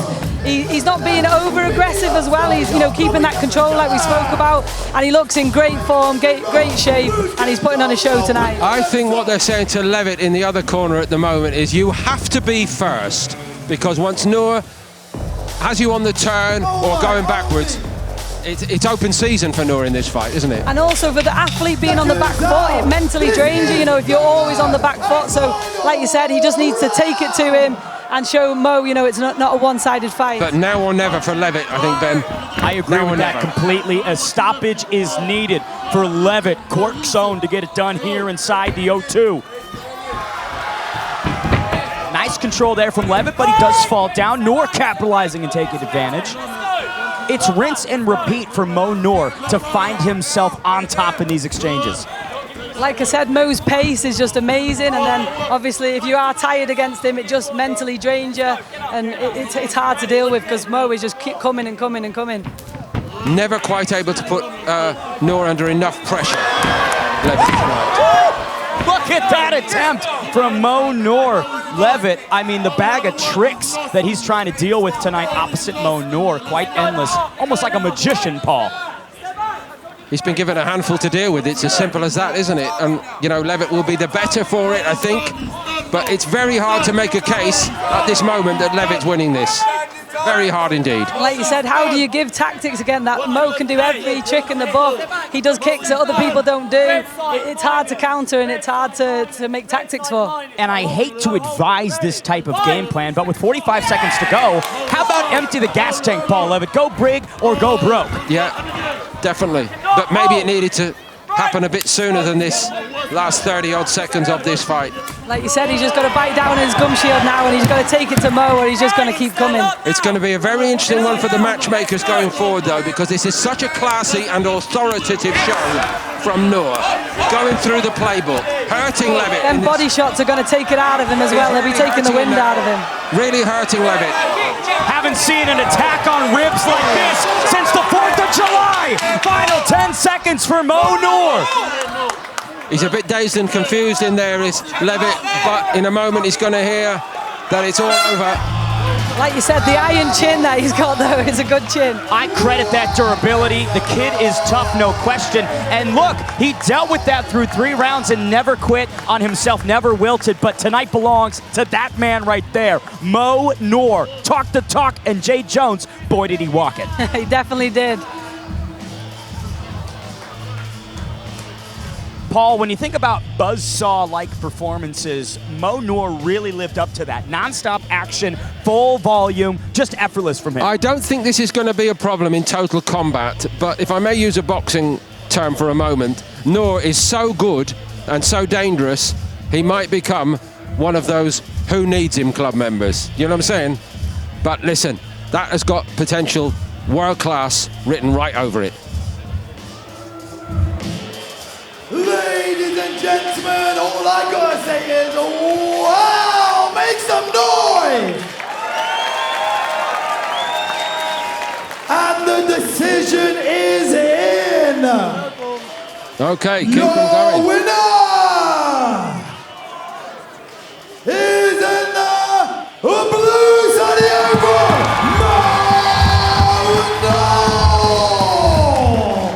Not a shock there that Noor gets it done by decision. Clean, flawless effort here, getting through Paul Leavit, Jay Jones. It was all right, all Noor tonight. Yeah, really happy for him. I knew how much he wanted this. Credit to both of them. They put everything on the line there. They wanted it, and you know, the best man won today. Credit deserved. And straight on we go. Backstage and ready to go.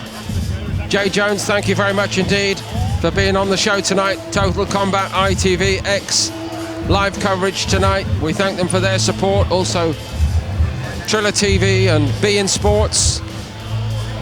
And Paul, when you think about the decorated crew that we have on air here tonight, Bianca Cook, Jay Jones, but talking about these two, I love it, Harrison Martin and David Sabotot.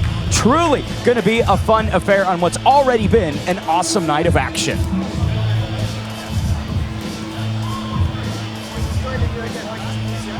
We're bringing it on to some heavy hitters in the next bout. Making their way to the red side of the oval. Let me know for Asadollahzadehfard.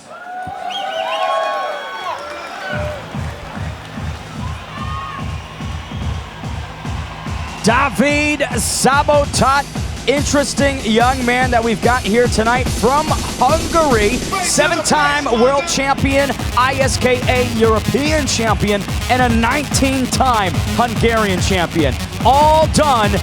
He was born in 2000. Has there ever been another Hungarian champion with all that accolade? Maybe we need to do a show in Budapest and ask all the people out there. I suppose That's so. Joining us back in the booth, Matt Brooks. When you look at a guy like David, the gorilla, you're expecting big things. Yeah, he looks like an absolute unit. I mean, I've heard of him as a full contact fighter, so I think this is going to be an exciting fight. And to make his way to the blue side of the oval, give it up for Harrison Martin.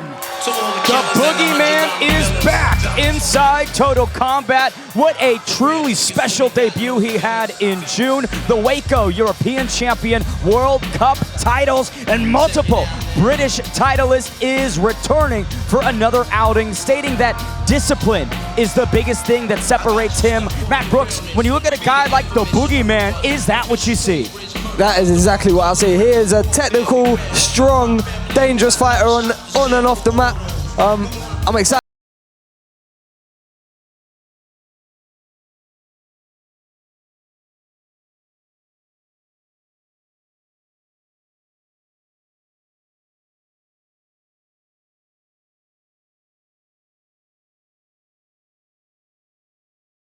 The oval. He is a kickboxing and a savate specialist. He is fighting out of Hungary. X5 Gym. He is a 7-time world savate champion. He is the ISKA European kickboxing champion. His name is David Gorilla Sabotot.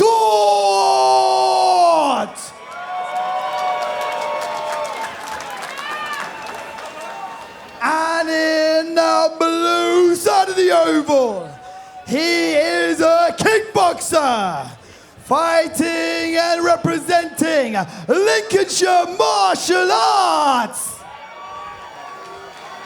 He is the Wacko European Champion. His name is Harrison the Boogeyman Martin.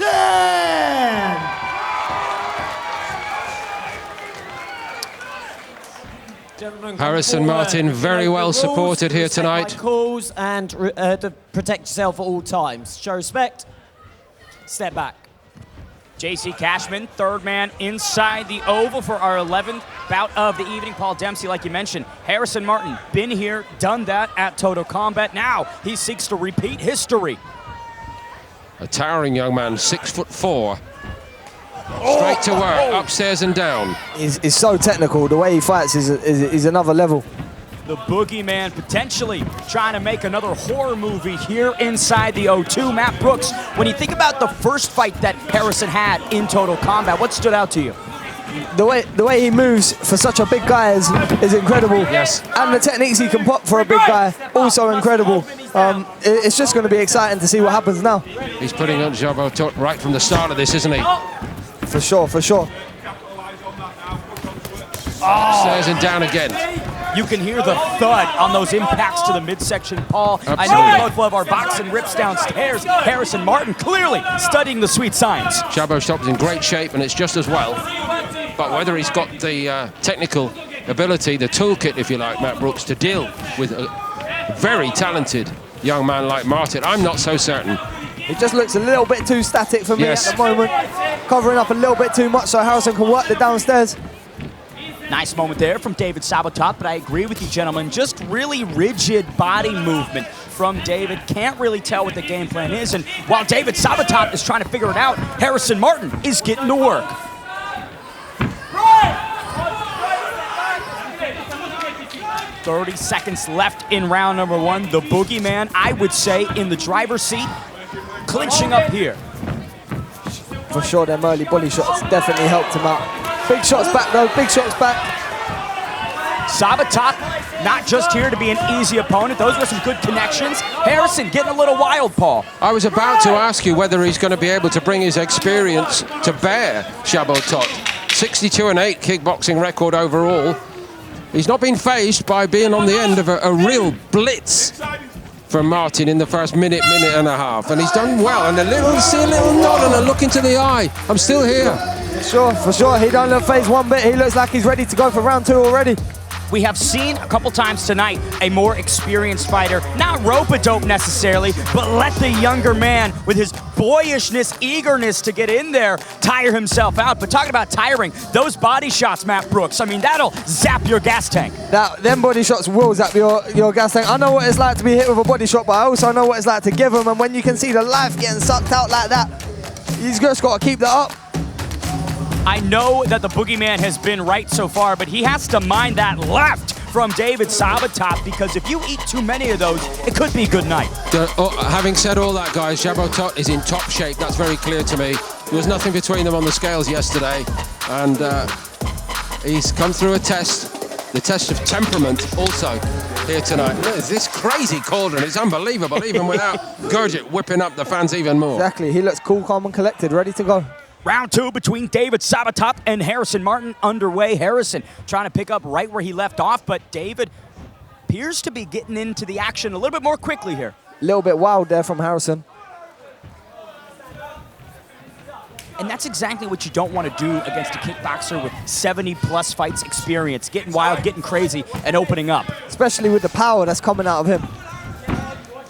Szombati, when he was on his back, immediately made the move forward when he clambered back to his feet. Nice head kick from Szombati to the left hand. Not sure how well Harrison Martin actually took that, guys, and I'm sensing a bit of a change in the plot in this fight. Now Szombati being the aggressor, unloading some combinations. The Boogeyman might be wary of the monster in the closet. Yeah.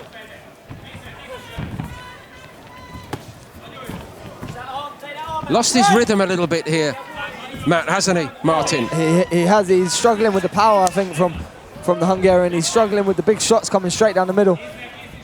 And Harrison might have assumed that this was going to be, right, deja vu, easy as the last time, but a tougher opponent could spoil the evening for him. Matt Brooks, if you're fighting somebody and you think they might be a walk in the park and they turn out to have more to them than you expected, how can you keep composed? You got to take your time. He's swinging wild. He needs to take his time. He needs to set up his shots a little bit better, because every time he goes in with them big shots, he's getting hit. I could not have put that any better, Matt. Absolutely on the money with that assessment. But the tide is going against Harrison Martin. Here we are on the banks of the River Thames. In and out it goes, ebbs and flows. And in this fight, Szombati is sailing right back down the river in his direction. And the boogeyman might be drowning in there. You see the success of the Hungarian just compound and multiply as this second frame has continued. As we arrive to the third and final round, all questions rest on Harrison Martin's shoulders. Bigger picture again tonight here in London, Ben. Another factor to this. We've talked about the Italians, and we've got Italian woman in our top of the bill, a world title fight still to come tonight. Expanding Total Combat internationally. How big it would be for Total Combat if the Hungarians start to plant their flag. Might be a nice trip to Budapest for you. It's a nice place. Paul, I think we'd have a great time in Budapest. Matt Brooks' eyes are I'll be joining you in Budapest. I'll be joining you. I'll be on the card in Budapest. Couple replays here from round number 2. Matt Brooks, I'm seeing a lot of left high kick lands from David Szombati. Yeah, he's landing and there you go again, landing clean head kicks, and that can't be good for you. I certainly wouldn't advise it, Paul. He's caught in two minds a little bit, really, isn't he, Martin, at the moment? A little bit, yeah, a little bit too much.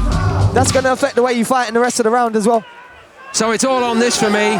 Martin might have shaded the first. Sure. Szombati, a really excellent show in the second. 2 minutes perhaps to decide it now. That's a great jump back kick there. It's a great jump back kick. Harrison Martin took it well enough. I'm sure it was very powerful indeed. He's relaxing now, that Szombati. He's relaxing. Great point.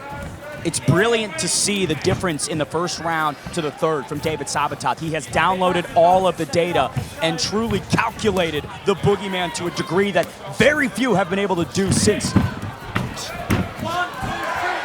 There's some success from Harrison Martin. Szombati did cover up very cleverly there, I thought. And Martin didn't go through with the assault. Didn't want to take the risk, basically, did he? Another big shot. I'm loving what Szombati is doing by just getting his head off the center line ever so slightly. That straight left from Harrison Martin hasn't found a home since round number 1, Matt. Following it with that left leg kick as well every single time, and it's working. Last minute. And beautiful framing as well from Szombati. He is just directing Harrison Martin like a lead actor inside the oval and positioning him right where the Hungarian wants him. Well, Harrison's used to being the person positioning other people, and it looks like it's the other way around for now. Who knows, in the long run, win, lose or draw from here for Harrison Martin, it might be a case that he looks back in 5 years and says, I learned more that night than in all the other fights put together. I have that feel of this at this moment. Szombati nearly out over the top. Swinging and banging in that exchange. Final 20 seconds. The boogeyman and the Hungarian going to work on the feet. What a fight. The best I can say about Szombati, travelling from Hungary here, not quite the hometown exactly of Harrison Martin, but a big Lincoln support for Martin, and he silenced them. He silenced them with the show he put on here after the opening minute. He's put on a good show there. Very good indeed. Resilience and heart displayed by the boogeyman Harrison Martin, but the Hungarian, after a slow first round, David Szombati really just dissected him. He looks like he's built for this, and you can see when he's fighting, he's strong, he's steady, he's ready to go, and every time he's landing, he's punishing. You can see some replays from the final 30 seconds of round number 3. Beautiful work offensively and defensively from David Szombati. Love that fight. Let's make it official and send it inside to Georghiou. Total Combat TKO 2 heavy hitters. And the decision is in.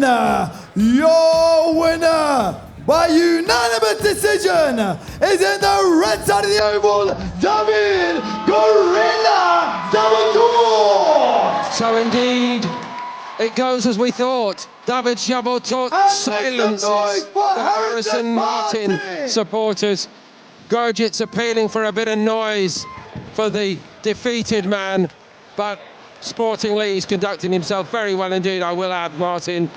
And you know, right now he's gone straight over to Zavator. Not only has he shook his hand, but to my point, Ben, he has said, listen, I heard a lot tonight.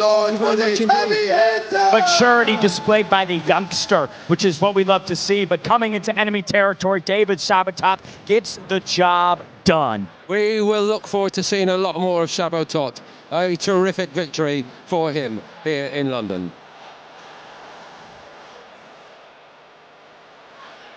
The pace is relentless here on Total Combat 2. And we're heading to the top end of the card now. Next, a catchweight bout. Getting Kanat against Oisin Brady. And making our way to the red side of the oval, he is an MMA fighter fighting out of Germany, representing Impacto Team Stuttgart. His name is Toprak Shavin Kanat. Born in 2006, Toprak Shavin Kanat, coming out of Germany here tonight in the O2, says that his big goal is a UFC championship, but he will not be able to leverage any of his mixed martial arts tools except for his striking acumen here inside the oval. Inspired by UFC middleweight champion Khamzat Chimaev, who again popularizes the grappling approach. Shavin saying, I'm going to abandon all of it, get into unfamiliar waters, and still be successful. And he's going to try and do it all tonight in front of Michael Venom Page. Ho, ho, ho. And making his way to the blue side of the oval, he is fighting at the Bantry Island. He is a kickboxer representing Iron Kickboxing. He is an 8-time national champion and a Wacko world champion. His name is Oisin, the Natural Brady. Oisin Brady is back. The 8-time national champion who electrified audiences in June at Total Combat 1 returns against a guy who he cannot stop going back and forth with. This is a different type of Oisin Brady, someone who is fired up and has the enemy inside the crosshairs. Last time out, Oisin Brady was fighting for the memory of his best friend and cousin, Oisin Gillian, who unfortunately tragically passed away before. That memory still ignites and motivates Brady as he enters his second Total Combat evening bout.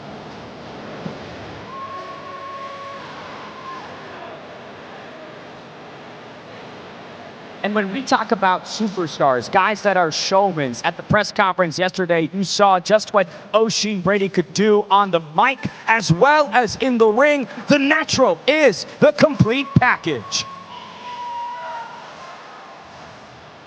He even knows how to cut his own hair, I'm told. Here we go. Georghiou.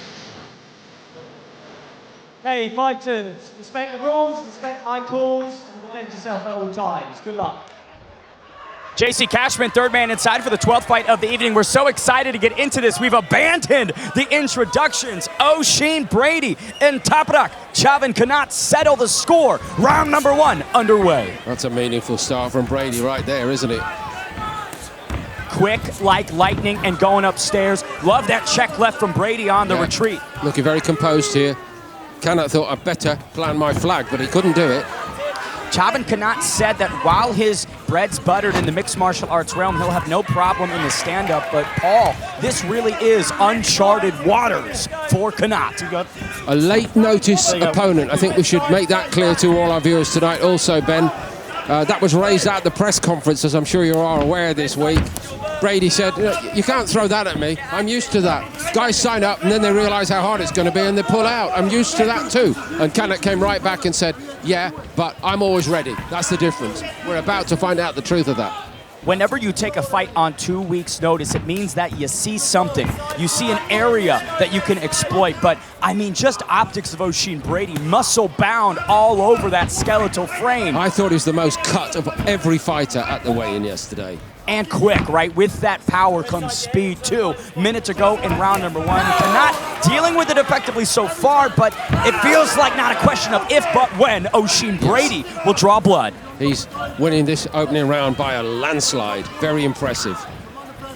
In control, both going forwards and backwards, which is something we've seen a lot of fighters can't do tonight. But Oisin Brady checking all the boxes. I tell you what you can't do against Brady is give him the space, as Kanat was just doing there, and you're not going to get very far by trying to escape around the boarding, that's for sure. He's at it again here. And when you look at the guard of Chavin Kanat, oh! Devastating, absolutely devastating show throughout that opening round from Oisin Brady, and that is how to get the job done. It's over in the blink of an eye. A spinning back kick on the retreat from Oisin Brady, the natural, just destroyed the liver of Chavin Kanat.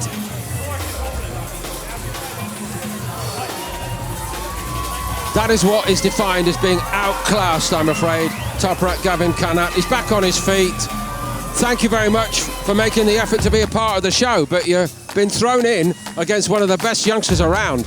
And he was discombobulated from the get-go, right? Unsure of what Oisin Brady was going to do. The moment that he tried to advance, Brady punishes him with a truly crushing back kick to the ribs. You just don't get it better than that.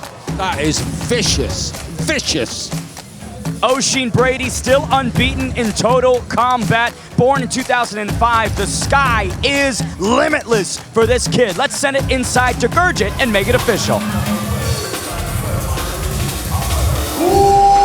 Wow! Make some noise! And your winner by knockout is in the blue side of the oval, Oisin, the natural Brady! It comes very naturally indeed to this young man. A reminder that we have got a vote going on for MVP, the most impressive individual performer of the night. I guess Brady is in the minds of many here in the Indigo. Join us again here in London in just a moment. Total Combat 2 here reaches a climax over the next hour, everybody. Some fantastic matchups are ahead with big titles and world title eliminators on the line, and we are set to continue right now. Now it's time to get crazy for the ladies! Making her way to the red side of the oval, she is a kickboxer fighting out of Northamptonshire, representing Fighting Fit Kickboxing Academy. She is a two-time European champion and two-time WACO World Champion. Her name is Asia, the Sniper Georghiou. Asia, the Sniper Georghiou, welcoming herself into the Total Combat Oval. Waco kickboxing background since the age of 6. Semi-finalist in 2016, now 9 years later, heading into the Oval inside the O2. 5-time Irish Open champion, 13-time British champion. Paul, just a plethora of experience for Asia Georghiou. And it shows in her ring walk, I think. Very, very composed. Didn't rush in there. Really breathing it in. A huge moment for both of these women. A world title eliminator. Why would they not make sure everything is absolutely right? And what a big moment also, Ben, in another sense. Heavyweights, women. Heavyweight on both sides of the spectrum here. And to face her, making her way to the blue side of the oval. She is an ITF Taekwondo fighter, fighting out of Somerset, UK. She is representing Evolution Martial Arts. She is the 5-time European champion, the current sparring European champion, and overall female athlete of the ITF European Champions of 2025. Her name is Katie Cold Killer Stone! Katie Cold Killer Stone looks to heat up the O2. The 5-time European champion, 2-time vice world champion, has never been defeated in Britain. We'll see if that record rings true. Honor and a pleasure to bring into the commentating booth the Olympic silver medalist Caden Cunningham. Caden, what a fun heavyweight female fight we have in front of us. Yeah, I'm really looking forward to watching this one. I've heard a lot about Asia. I've seen Katie Stone years ago at the GBT team actually. She did a little spell with us in development program, so I'm excited for this one for sure.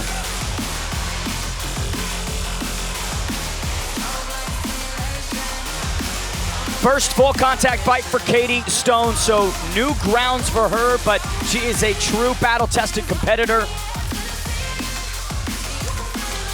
Ladies, all the rules have been explained. Protect yourself at all times and listen to my commands. Good luck. Show respect. Step back. JC Cashman, third man inside for this women's heavyweight title eliminator. Katie.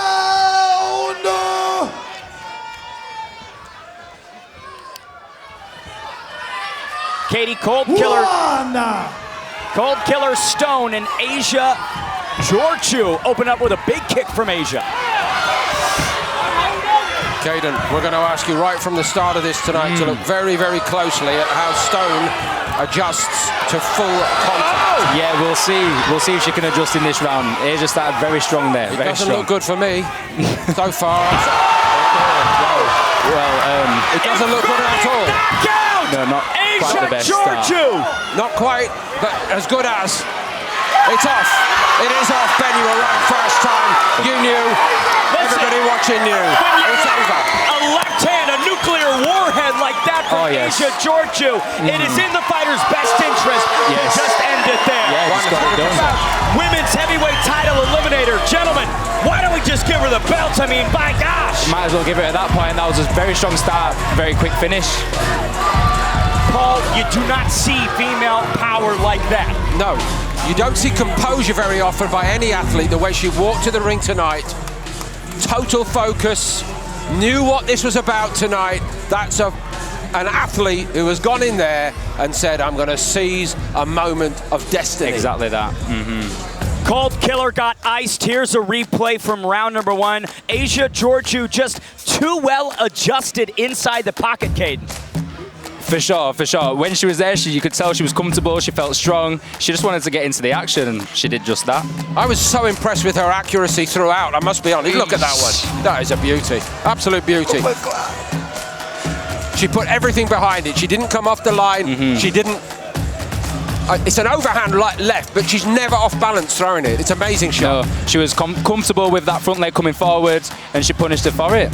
And the distance management, right, as Katie went for that side kick to get millimeters out of the way and then punish her with it. Let's make it official and send it inside to Gurge. I will repeat. Let's go crazy for the ladies! Your winner by knockout is on the red side of the oval, Asia the Sniper Georghiou! What a domination from Asia Georghiou. Again, this was the heavyweight title eliminator, but best of luck to her next opponent, because, Caden, that's a lot of power to deal with. It's a lot of power. I look forward to seeing her again. Hopefully they can get her another matchup who's ready to go. Little bit of star quality, you know. She got her best years in front of her, all being well. And also that is true for the girl who's come out on the wrong end tonight, Katie Stone. And it's one of those, I think, Caden, well, when you lose it like that, it's so devastating. You've got to put it away. you know, you haven't taken a hard night's work. You've been clipped good and proper. It can happen. Yeah, good and proper. It happens to the best of us. She just got to get back now, start working towards the next goal. Here's Asia now. So Asia, that was unbelievable, powerhouse, and it was the first female fight of the night. You definitely said a few words there to the crowd. Just tell me what you thought then.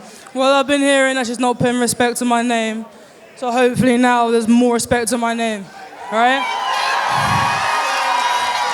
Well, you definitely showed her what you've got, and you stopped in the first round.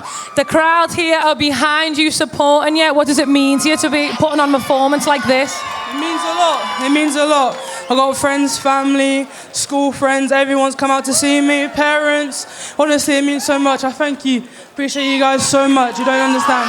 Thank you. Okay, just a quick one before we go. Is there anyone you want to call out? Anyone want to call out? Nah, I just want to fight. I don't want to keep a fight. No dropouts. She's here, she's ready, and she's knocked him out from the first round.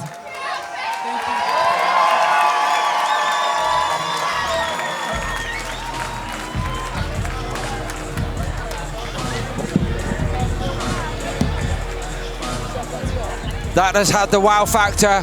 That's had everybody in the arena on their feet.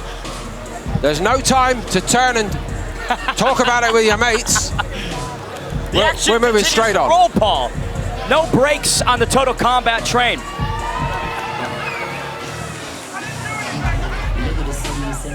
Is it heating up in TKO2 or is it me? You got that right. Making their way to the red side of the oval. Fighting out Bristol. Representing Body Focus Fitness. We have a Laogar kickboxer.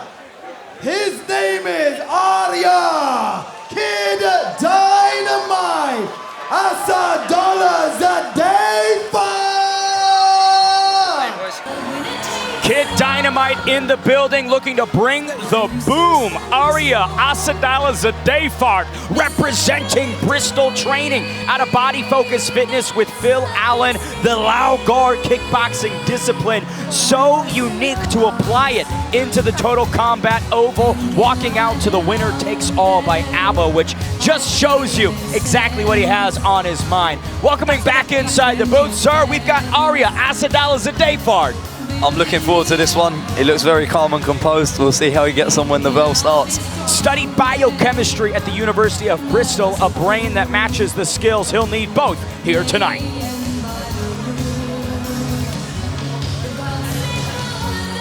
And to face him, making his way to the blue side of the oval.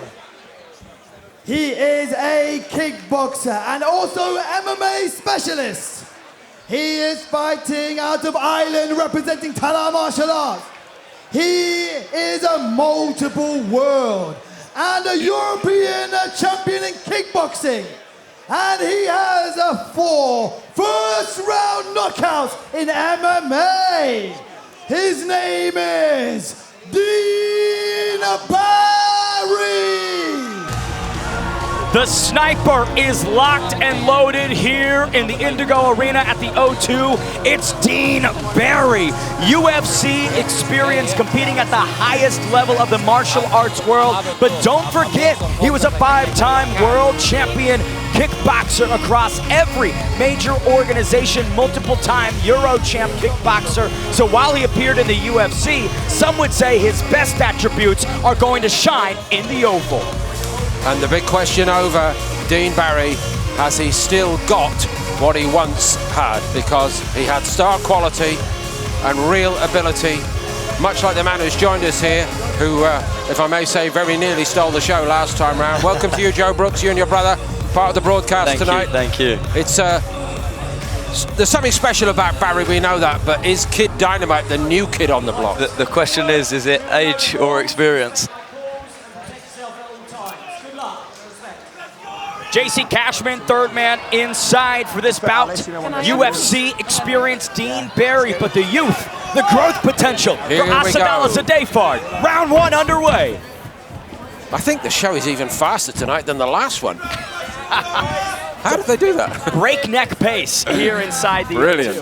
Oh, left hook from Barry. Again, sniper-like. What a That's sweep. top draw. That is Great top sweep. draw by Barry. He's still got it. We know that. still has. But Joe, the big question for me and for you, also Ben, perhaps, you know, speed is a defining factor in all combat sports, and sometimes the older guy just. He can see the move, know what to do, but the body will not let him anymore. And Barry's got to prove that that's not the case. Definitely. Father Time is undefeated, but Asadollahzadehfard taking a massive step up in terms of competition. Nice entry there from Barry. Aria gets the better of that exchange. Minute to go in round number 1. An eventful first minute this has been. Good right hand from Barry. Barry has come back with full focus, fancying the job, fancying at this time in his life the massive opportunity that this format, Total Combat, and all the interest sparked by it, that it gives him at this stage. And he's out there to seize the opportunity very clearly. High caliber, ground and pound. And when you think about showmanship, right, Dean Barry has all of that. He'd be perfect for this organization. But Asadollahzadehfard trying to close the show on him. That was good stuff both ways there, wasn't it? Definitely. Barry's controlling the distance really good here. Good fight, real quality. Effectively, a world title eliminator. It should be good, and it is so far. And for Aria, so many questions about how he'd fare against a competitor like Dean Barry. Seems like he's swimming in those waters well, Joe. Definitely. He's handling the pressure great and experience. Needs to keep the chin down. Obviously get those hands up a bit mind higher. reader, I was about to ask you the question. That's the example that we've seen throughout this round. He is so vulnerable to that Kid Dynamite. I think it's too risky, personally. Definitely. He needs to try and keep it a little bit longer. There is no tactical advantage to keeping your chin in the air. All it can do is lose you the fight. But when we think about the context of round number 1, as good as Dean Barry looked, Joe Brooks, Aria Asadollahzadehfard wasn't half bad himself. No, he done pretty well in the first round. He needs to plant his feet a little bit more, keep his chin down, keep the hands nice and tight. Great spinning sweep.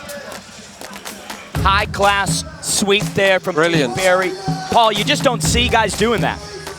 His hobbies are, well, among his many hobbies, he's quite a colourful character, is Barry, but running, and it brought to mind a question just looking at the way he did execute that sweep. You know, you're asking your ankles all the time questions, aren't you, when you do those kind of moves? Definitely. You've really got to be strong in that area. 100%. It could be I was saying also, it could be a neglected area. Definitely. A lot of fighters haven't taken advantage of the sweeps over the last few fights. He's doing a great job of it. Dean Barry, born in 1992, might be one of the oldest fighters on this card, but still fighting with that spry youthfulness that defined his reputation.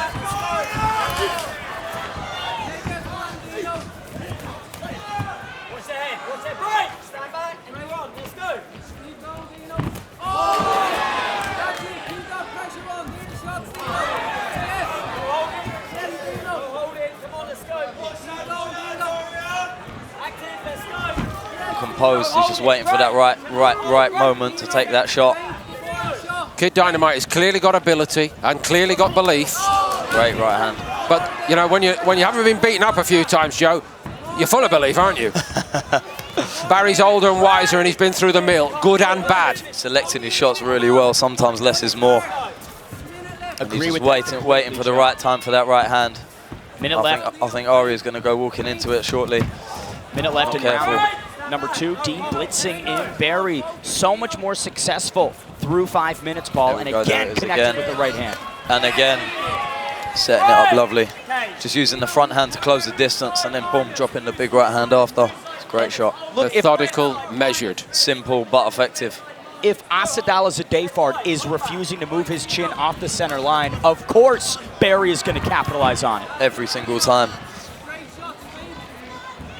You know, if it goes on in this fashion, guys, I think we may hear from Barry afterwards. That was only a scouting mission in this format for me.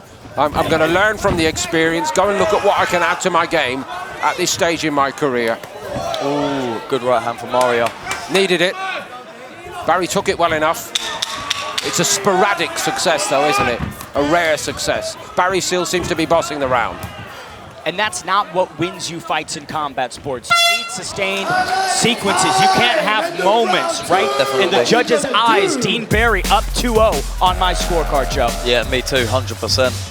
If you think in this third and final round, 2 minutes with which to work, short time, what can Asadollahzadehfard do to get his hand raised tonight? He definitely needs to use his push kicks and his straight kicks to keep the distance. As soon as Barry comes in, he needs to be cracking him with a good right hand, good uppercut as well. Barry's dropping the head a little bit, so as he comes in, nice uppercut will work perfect.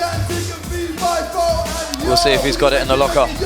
And Paul, either way this fight shakes out, having a true legend of the game in Dean Barry participating in tonight's affairs just shows the right trajectory that Total Combat. I think all the other fighters really respect him, as of course they do respect the man in shot here, who has been a tremendous supporter from the very start, the foundation of the concept. Of course, he fought with a lot of the founders in the movement, if you like, Total Combat, as an amateur, coming through the ranks, campaigned with them, trained with them, and he's a big part of the backstory. Nice. That's a nice sequence from Asadollahzadehfard, but boom, big right hand on Kid Dynamite. And this is, to me, guys, where all the know-how and experience of Barry, having been on big fight occasions, he knows he's in front here, and there's a methodology, again I use that word, to how he's managing his way through the first part of this decisive round. It's all on Kid Dynamite to come out with something really special. Even here he's managing it. That, to me, there was no strikes thrown in that, but it sums the fight up right there.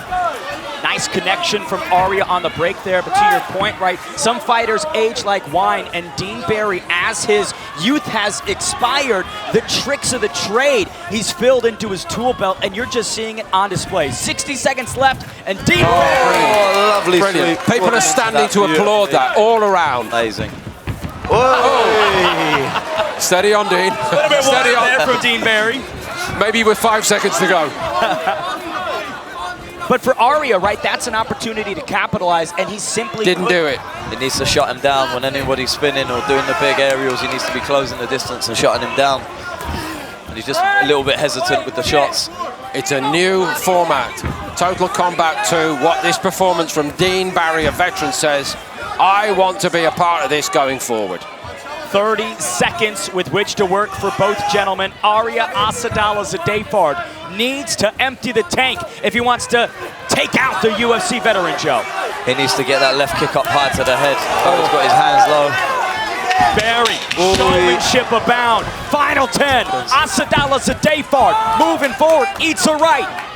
Big right hand. Showboating his way to a comprehensive-looking victory. What a show it was from Dean Barry. Many said, does he still have it in him? I think we know the answer, Ben. Yes, he does. Age is just a number sometimes. Dean Barry, beautiful, answered all of the questions that Aria Asadollahzadehfard presented. Here's some replays from the fight. Excellent distance management, right? Defensively, the hands might be down, Joe, but he's getting the chin out of the way. Definitely, he's using the feet rather than leaning back like how Aria was. And the thing is, when you lean back and keep the chin up, it just leaves you very open to a big shot or getting knocked out.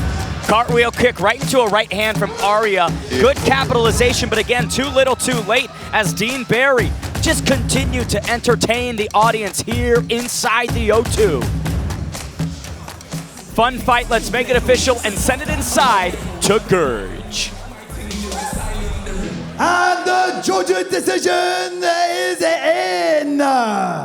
Your winner by unanimous decision is in the blue side of the oval, Dean Barry. Headlines from here in London tonight. Dean Barry is back with a bang. That could not have gone any better, surely, tonight. Kid Dynamite was not allowed to detonate. Higher caliber experience and execution. Dean Barry showing some love to his younger opponent here tonight who will learn from this lesson, but inside the O2, it all belongs to Dean Barry. Joe, just a word of appreciation for Barry to produce that level of performance, given everything he's had to go through, please. He's back, he's back, and I think he's better. It was a great fight. He's back like he never left. He's ready to speak now to Bianca. So first of all, congratulations on the win, and I know you've been through a lot. It's been a stop and start journey for yourself. You actually come back from retirement from here. So what does this mean to you? It means the world to me. I had like 2.5 years off. I didn't set foot in the martial arts gym until the 5th of July. It was the first time I fucking went. And I felt it out there. I felt like a sloppy bastard. So it was good to get the fight out of the way. And he's way tougher than I thought. That's why I want him beside me, because it's nothing but respect. He's a lovely young man, and I know he's going to go on to do amazing things, and he should be really proud of himself. We respect both of you for stepping into the Oval. What's it like to be back in front of the crowd, doing what you love and showing off for us? It's amazing, and I just want to say, my mom, dad, Jordan, Luke, my fiance, Annabelle, I love you so much. Thank you so much for coming out, and it's great to see all kickboxing friends. I'm going around a while, so thank you so much. Thank you so much. Thank you, what a good fight, and apologies for the swearing.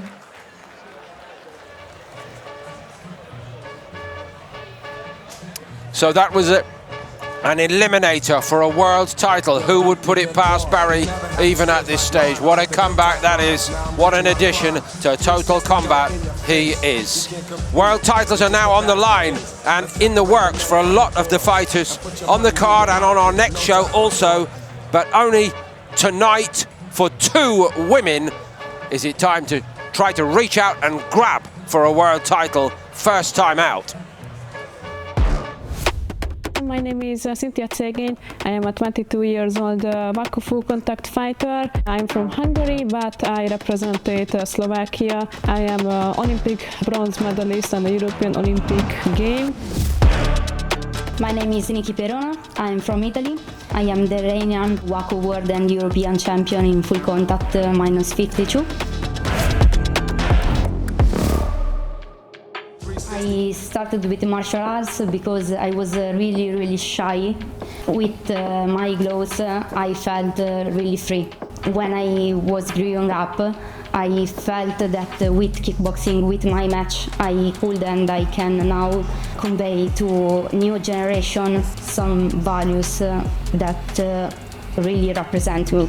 Willpower, dedication, sacrifice, and this is my aim, this is my goal. Perona coming here tonight to be efficient, clinical, and leaving with the W. It's an honor for me to step in this oval arena. I want to show the world my skills, my techniques, and my heart. I know that she has more experience than me, but I am younger, maybe faster, but we will see in the oval arena. Train hard and be ready to show a really big show. Make sure that your defense is good. It will be, it will be.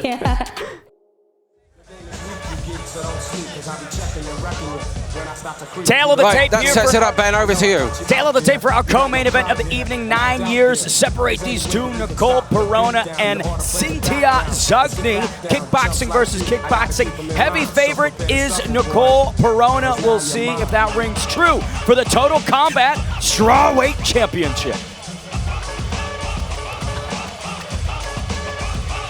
Ladies and gentlemen, it's time again to go crazy for the ladies. Making her way to the red side of the oval, she is fighting out of Italia. She is a kickboxer representing Kickstar and the Light Revolution team. She is the current world and European champion. Her name is Nicola Tiger Perona.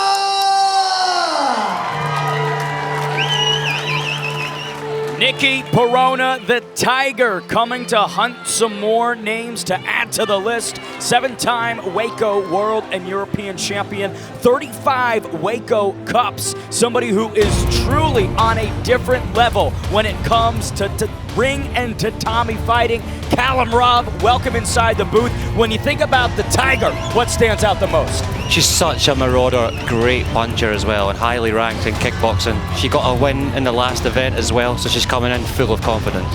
Callum, I think the other big thing involved in all of that is she knows every part of this arena. There are no surprises for her on the night, and Listen, it turned into the ideal warm-up for a world title bid, didn't it? So that's got to be a plus for her, I think. Indeed, she's felt these emotions before. She's walked that walk, and she's going to be comfortable in the chaos, I'm sure. A shy kid in Italy, now a fully fledged combat sports veteran. A world title could be wrapped around the Tiger's waist in just several moments. And making her way to the blue side of the oval, she is a full contact kickboxer and also a taekwondo specialist. She is of Hungarian descent, fighting and representing our Slovakia, representing Team God Kosuke. She is a European Olympic Games bronze medalist and 13-time European and World Champion. Her name is Cintia Zagan. Cintia Zagan entering Total Combat unbeaten in full contact. Tons of Waco experience, ranked number 2 in the world in several weight classes. 13-time Waco World and European Cup winner. The big inspiration for her is simply being better every single day.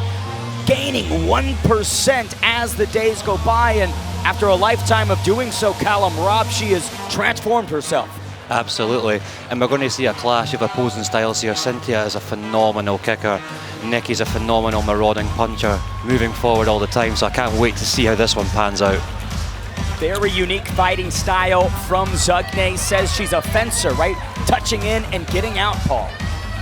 So this is for a strawweight world title, and in order to make sure she was under the weight limit, she afforded her the chance to keep up this sugary sweet intake.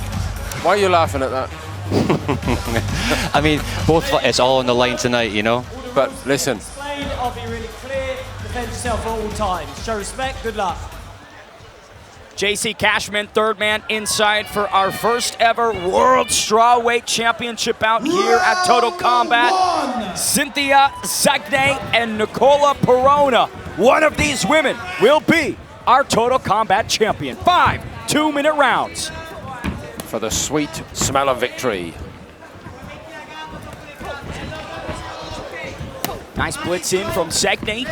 Good spinning kick from Cintia. Callum, the clash of styles as you forecast, they're both demonstrating that, aren't they, in the first 30 seconds here? Yeah, you've already seen the trademark from both there. Some great shots from Nikki already, and a nice spin kick, and another one there from Cintia. The speed on which Cintia Zagne is able to get that spinning kick out, truly impressive. Perona needs to bring out the claws, I would say, in this first frame. And let's just remind everybody, Ben, scheduled potentially for 5 2-minute rounds. The only fight on the card tonight over that distance, potentially. That might come into it as well. We might see a bit of play of tactics early on, you know, because it's going to be an endurance battle. Ooh, nice kick there from Perona. Zagne catches it, spins her around. A little bit of a push there from Perona inside the clinch, Callum. Yeah, I'm impressed with Nikki so far. She's holding the middle a little bit better. Cintia looking for those counter kicks going back. Oh, very much going back. Good connection there from the Tiger. Zagne finds herself on the side of the oval. 30 seconds to go in round number 1.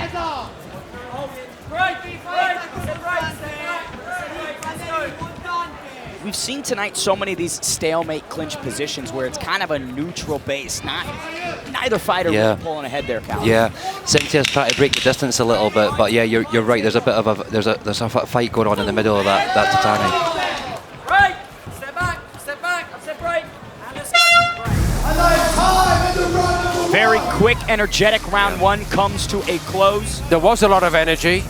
There was a lot of feeling out as well, but Callum, would I be right in saying that would have been one of the harder rounds to score on the whole card tonight? Yeah, I would say so. Early on there was some... How do you see it? I would give that one just to Nikki, just for her marauding presence going forward, holding the middle a little bit more. Trying to steal the eye of the judges a bit more. Yeah, perhaps. indeed. I feel like Cintia was on the back foot a little bit, She landed one good kick there, but not enough for me. Some good moments from the Tiger, replays from round number 1. You know, it's interesting, right? Cintia called herself the fencer, but to me, Perona was the one stabbing in and on the retreat. Yeah, she's looking to bully early on and dominate.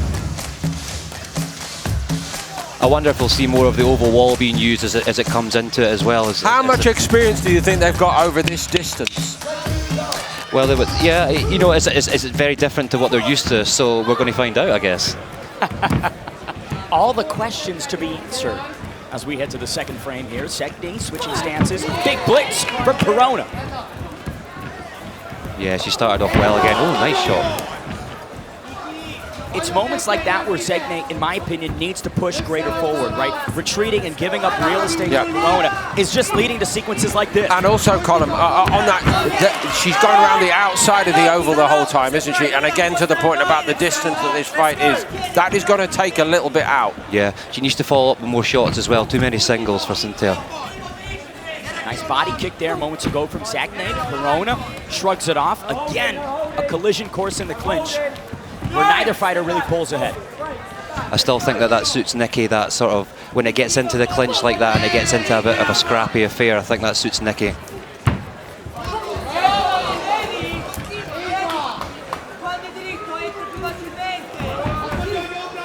The intention was good there from Czegely, but I'm not sure quite about the execution.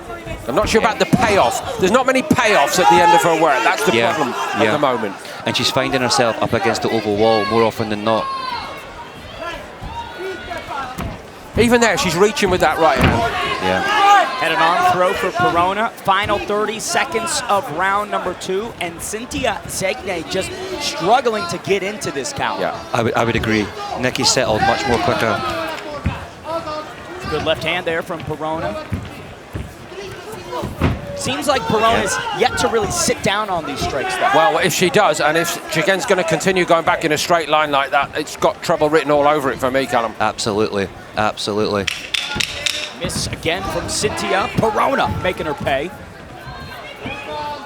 Distance management, a true art. Seems like Cintia in round 3 needs to re-educate her. Just not enough coming back for me from Cintia. This is going to sound crazy, okay? But to me, guys, when a fighter is dabbing on the toes the whole time, how can you judge the distance? You're never giving yourself enough time, and it is only milliseconds, but you're going up and down, and that just invites, here, that's the example I'm looking for right there.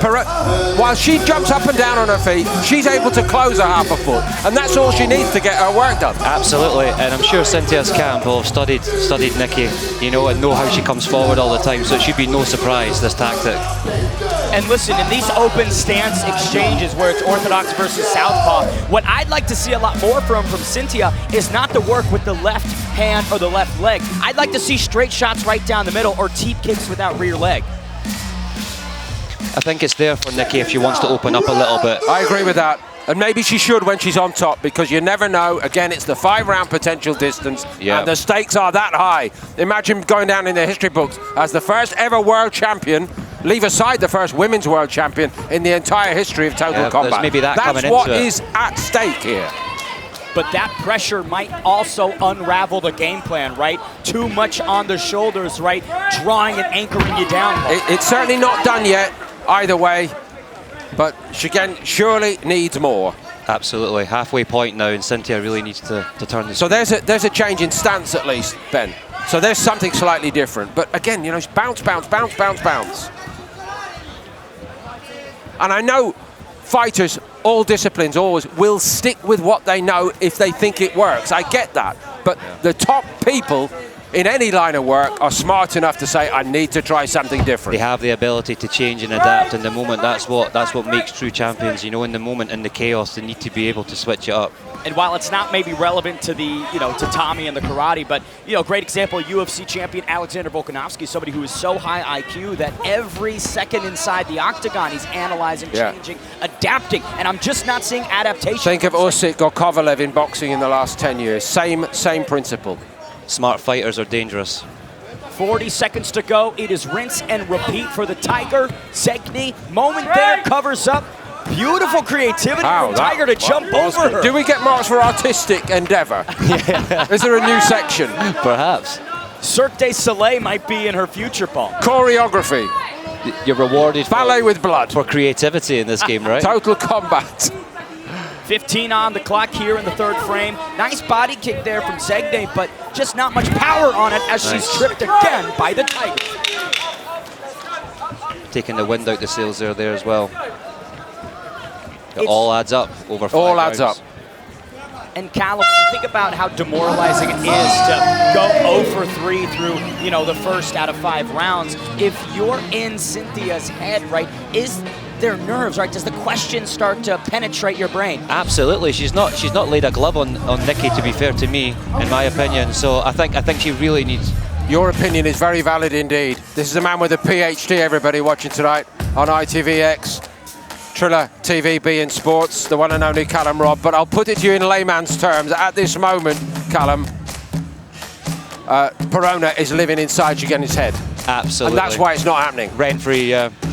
And the difficulty with a 5-round fight is now, after that woman, Nikki Perona, is up 3, Cintia needs a stoppage, and she has not been able to get any effective offense off, so that task becomes even harder. Yep.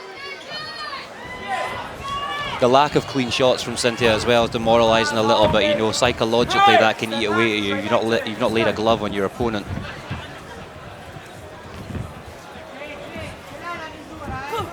Or a kick, pretty much. Different story the other way with Perona. Yeah. Been a waterfall of success for Nikki Perona. So far, at least, Ben. And I wonder whether at the end of this, the way it's going at the moment, guys, we'll look back at it and go, that was Perona at her absolute peak. Yeah, from start to finish. You know, all fighters get nights like that. And they've earned them. And a fighter like Perona has most certainly earned it, made it happen over the years. She's forcing the issue here. She's the one going forward, you know. Both of these females ranked #1 and #2 by Waco. So high level on both sides. But Callum, they've never competed until tonight, which is crazy. Yeah, different rule set, you know, when you're in a different environment as well with this unique oval setting that we have. So that's another spanner in the works for both to contend with. Minute to go in round 4. Another head and arm throw by Perona. Frustration on the face of Cintia Czegely. I tell you how good the idea that all you guys have had about the surrounding in the oval is. It can be your best friend and your worst enemy. That's why I love it. Absolutely. If you're going back and you fall against that, the shots are going to rain down. But at the same time, if you can use that to propel off, it can be a real weapon. One of many terrific innovations from the founders of Total Combat. All of you guys, high-end performers in your own active careers, of course. Nobody knows like that. Again, not a lot of positivity from Cintia, just happy to sort of shuffle back and not trade. It's waiting for Perona to crash in, but the problem is every time Nikki blitzes, Cintia doesn't have an effective answer. Absolutely. Arms in the air. She feels she's close, and I think she's right. 2 minutes remain between Nikki Perona and Cintia Czegely, and I would say that the Tiger is 120 seconds removed from being the first ever Total Combat champion. I mean, coming into the last round now, a world title on the line, we have to see it all from Cintia. She needs a stoppage, in my opinion. And if you are in her corner, are you suggesting, look, final 2 minutes, drop the bouncing, just push forward and throw hands? You have to go for it. What's she got to lose, you know? I think she's down overall, and she's got nothing to lose here. It's a world title, you know? It's a make-or-break moment for her now. Has she landed one body shot of consequence? Not of consequence. Nothing consequential. Looks forlorn, I'm afraid, doesn't she? But she will dig deep. Perona, arms in the air at the start of the last round. You don't see that every night in any discipline. Nice attack there from Cintia, big spinning shot. Seems like a little bit spirit has come back within her at the start of round 5. Absolutely, a little bit more energy from the off, which is nice to see. Oh, what a smart move that is, though, from Perona. Oh! Hands in the air. Look at the confidence from Nikki Perona. That must be a terrific feeling. Absolutely, and I still think Nicky's got gears to go up as well. I feel that in a sense that. Nice side kick. Not very often anybody about to claim a world title could say, I enjoyed it. Yeah. Even if you're really on top of your game, nerves can get in the way. I can't see a barrier to it at this moment, Perona, guys. Nice sweep. Another kick brings her down. Czegely eating some ground and pound from Perona. The Tiger, in all likelihood, gonna reign supreme in 60 seconds of the Animal Kingdom.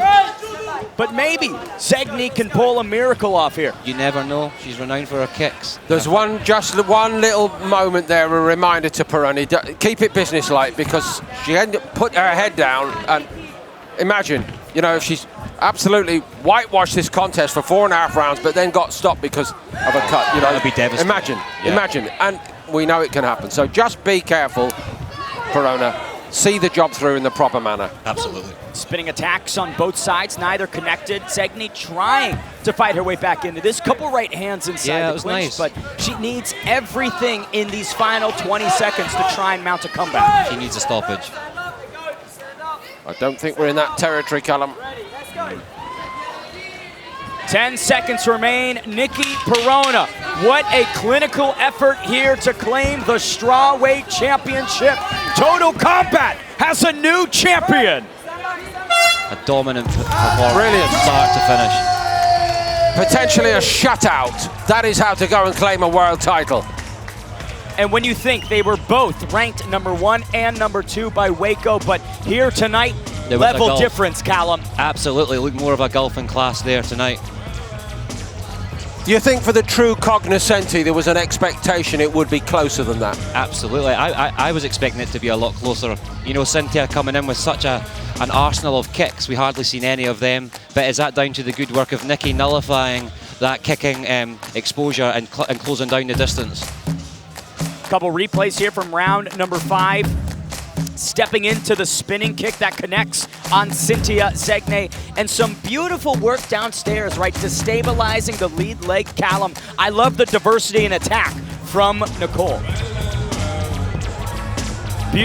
Beautiful fight it was. Let's send it inside to make it official to Gurge. Ladies and gentlemen, please can you go crazy for the ladies?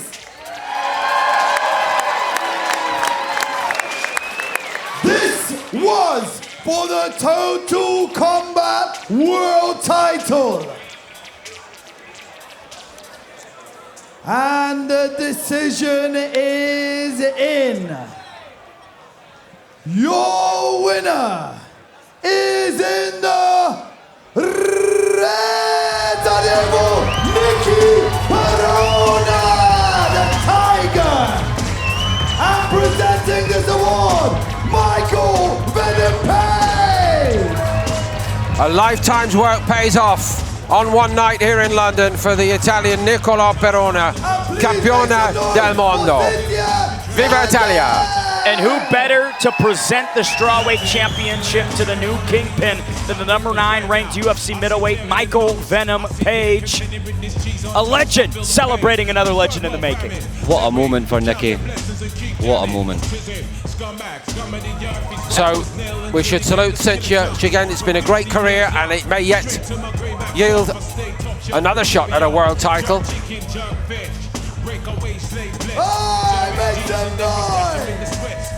But the night belongs to the Tiger, Perona. And when you think about who should appear at the February Liverpool show, right? Maybe the strawweight queen defending the throne could be a perfect main or co-main event. Absolutely, that's the natural option. I've got to tell you folks, I've never seen any combat sport with a, that's like, she's from just outside Turin, the home of Juventus, who won the European Cup a few times over the years. Yeah. You need a big mantle place for that one. Yeah. Goodness me. Now the champ speaks with Bianca. Congratulations, you are the new and first Total Combat World Champion. What does this mean to you? Per la prima volta per il primo titolo mondiale Total Combat, cosa significa per te? È stato un grandissimo onore, è stato veramente fantastico, delle emozioni incredibili. E vorrei ringraziare innanzitutto i miei coach per aver reso possibile tutto questo e l'organizzazione di Total Combat, una Pro League veramente eccezionale, grazie. She said that she's honored to be the first world champion in Total Combat. She wants to thank the coach, all the staff, Ivan Scholla and myself, and all the production. She's very happy. You're smiling now, and it looked like you were smiling the whole way through. It looked like you were enjoying yourself. Did you enjoy it from start to finish? Chiede se ti sei divertita dall'inizio alla fine perché ti vedono sempre sorridente. Combattere per me è veramente senso di libertà. Cerco di trasmettere dei valori alle nuove generazioni e quindi sono davvero davvero felice di avere questa opportunità. Grazie. She said that she feels free every time she fights, and she tries to be a good model for the younger generation. Well, you're definitely a role model for the generation and everyone around. Just about your opponent, you're fighting the best of the best in the oval. Have you got any words for your opponent? I didn't hear. Sorry. Basically, your opponent, you were the best of the best. How is it fighting each other? Ok, ha detto che tu e la tua avversaria siete il meglio del meglio. Come è stato combattere con lei? Sono stata davvero felice di avere l'opportunità di combattere contro Cintia perché credo che sia davvero una delle fighter più competitive a livello internazionale e più è difficile il livello del combattimento che mi attende e più sono contenta di farlo. Okay, she is very happy to have the chance to fight with Cintia because she thinks she's one of the best in WACO circuit, and she hopes that she made a good performance. Well, last question. You're world champion. How are you going to celebrate tonight? Come vai a festeggiare stasera il tuo titolo mondiale? Lo festeggerò accanto alle persone che mi vogliono bene, i miei tifosi da tutto il mondo, arrivano addirittura dalla Nuova Zelanda, dalla Norvegia, dall'Italia. Li voglio davvero ringraziare e niente, grazie a tutti. She will celebrate with the closer friends from New Zealand, Norway and Italy, and she loves them. Well, congratulations, you are the new and first Total Combat World Champion.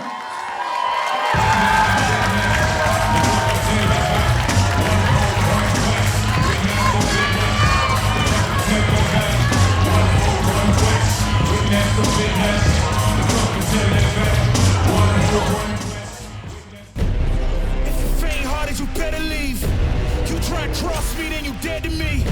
Cause I'm in the business of making enemies. Outlaws come alive in the nighttime. My name is Jordan Thomas. I am from Luton Town. I am a world and European karate champion. Traditionally, my style is Shotokan karate, but I have been in the world of sport karate for pretty much my whole life. My name's Ian Holloway. I am from a small village in Sedlescombe in the edge of Hastings. I train at a VF gym in Hastings. We are a traditional kickboxer. The reason why I'm fighting at this Total Combat, firstly, I was approached to do the commentary at the first one. The concepts with all the traditional martial arts meeting in the oval, for me, I think it was probably the best opportunity for martial arts in general. And then I'm getting probed by you guys. Are you gonna step into the oval? Well, come on then, let's do it. I think my strength is the ability to stay calm. Not situations where I get out of control or lose my sense of thought. I'm always managed to focus. So every time I put myself to the test, I always come out on top. I see this fight being entertaining. The win would up my profile. It's just business when we get in there. I don't care about the external, because once we're in there, it's going to be internal. Just knuckle down, train hard, and bring your best game. When we come to the oval, best believe Luton's coming.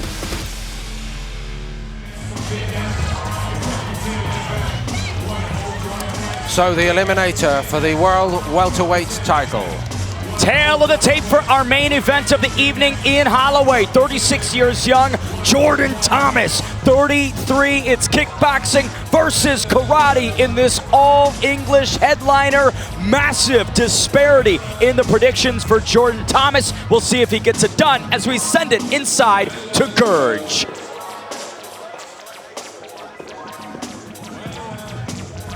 Ladies and gentlemen, this is Total Kombat, and we now have our main event.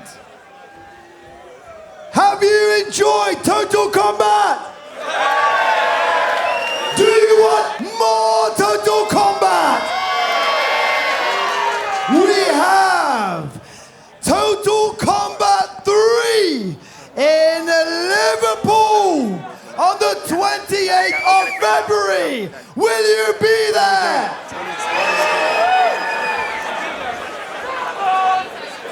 Now introducing, making his way to the red side of the oval. He is a kickboxer fighting out of Hastings, UK, representing VF Gym. His name is Ian the Hammer Holloway. Ian the Hammer Holloway out of Hastings. Just an unassuming guy, loves a Sunday roast, husband, dad of 2 children, a full-time blacksmith, but make no mistake, when the Hammer is competing, he bangs with the best of them. Callum Robb, what makes Ian Holloway the perfect dance partner for Jordan tonight? You know, he comes across as quietly confident.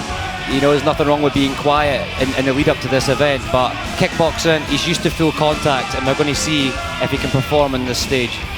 Walking out tonight to higher ground by the Red Hot Chili Peppers, he will need to be on a different level if he wants to take out the accredited Jordan Thomas tonight.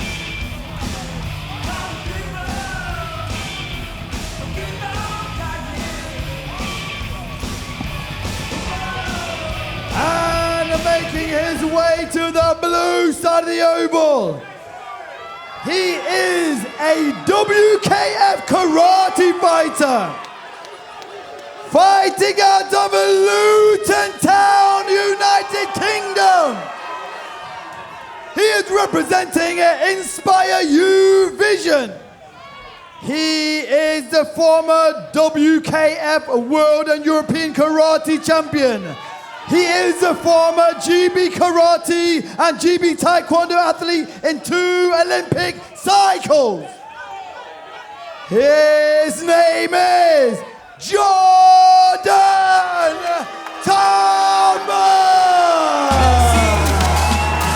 A man who has quite literally done it all. Won gold in Austria in 2016, went through 2 Olympic cycles, wanted to reach all of the striking heights since he was 4 years old, and he has done just that. Inspired by his father, the great karate champion, Great Willie Thomas, who got it done in 1992. Now Jordan Thomas carries the torch in emphatic fashion, Paul. The family are here on this biggest of nights. Dean Barry, earlier tonight, has rewritten a little bit of modern history. Don't write me off, he said. And that is the subliminal message as Jordan Thomas makes his way to the place where he's almost always felt most comfortable.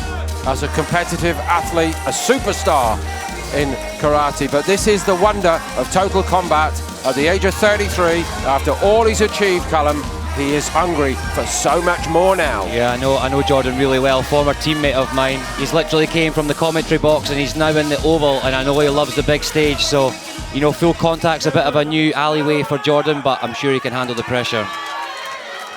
Can Holloway put the pressure on him? You know what to expect, listen to my calls. With his kickboxing experience, I would be amazed if he didn't.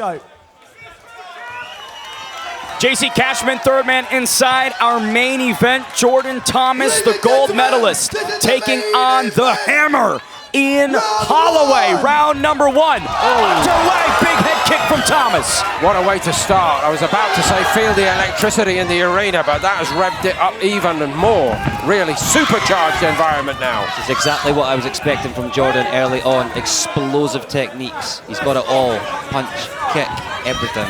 What has defined Jordan Thomas's career is being the apex predator. Whenever he's in there with his competitors, they simply can't hang in the deep waters of Thomas.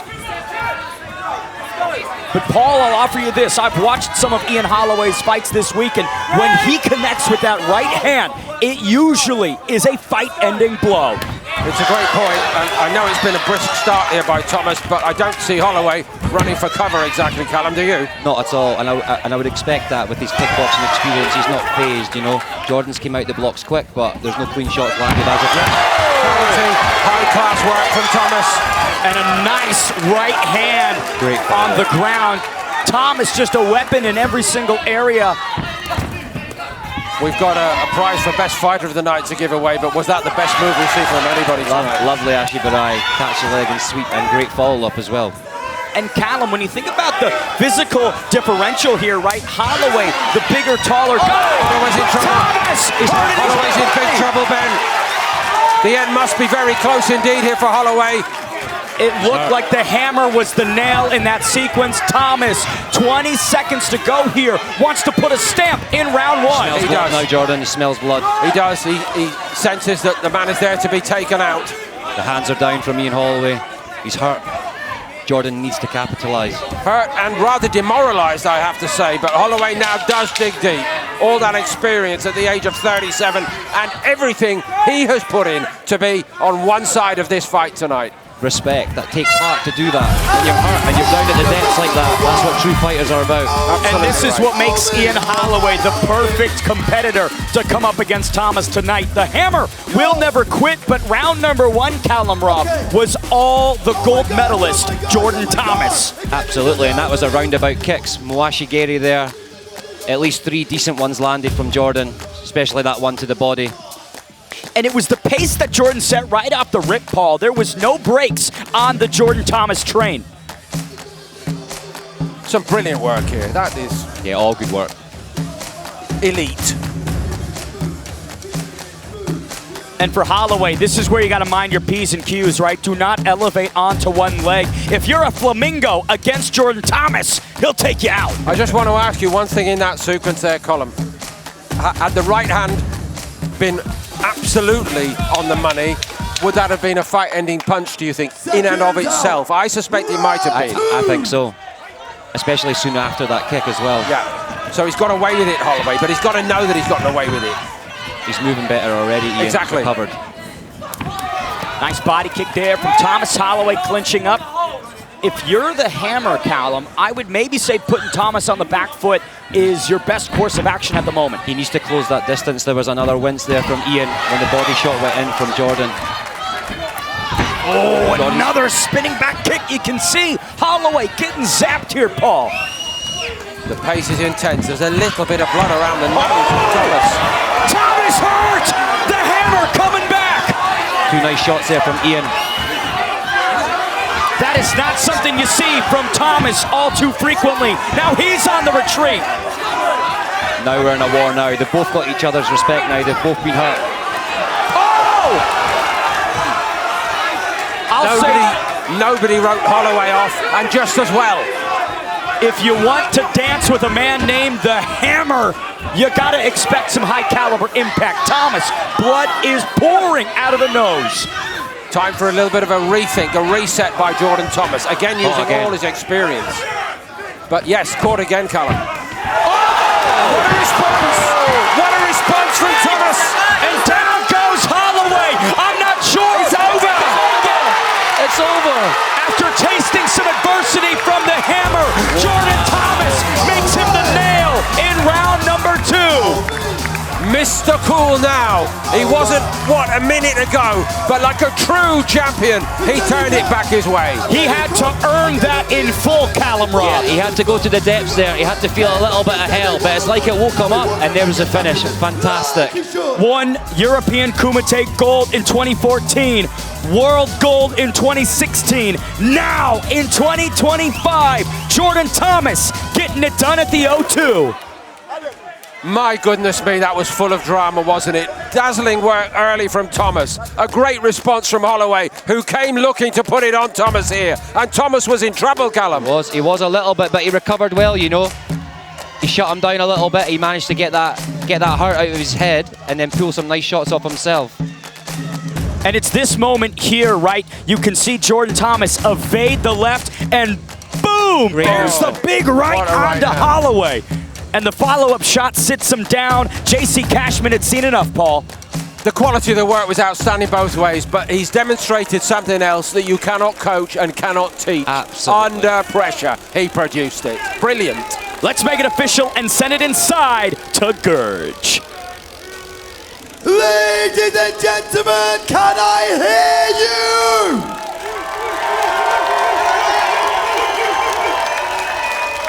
And your winner of the main fight of the night is in the red side, blue side of the oval, Jordan Thomas!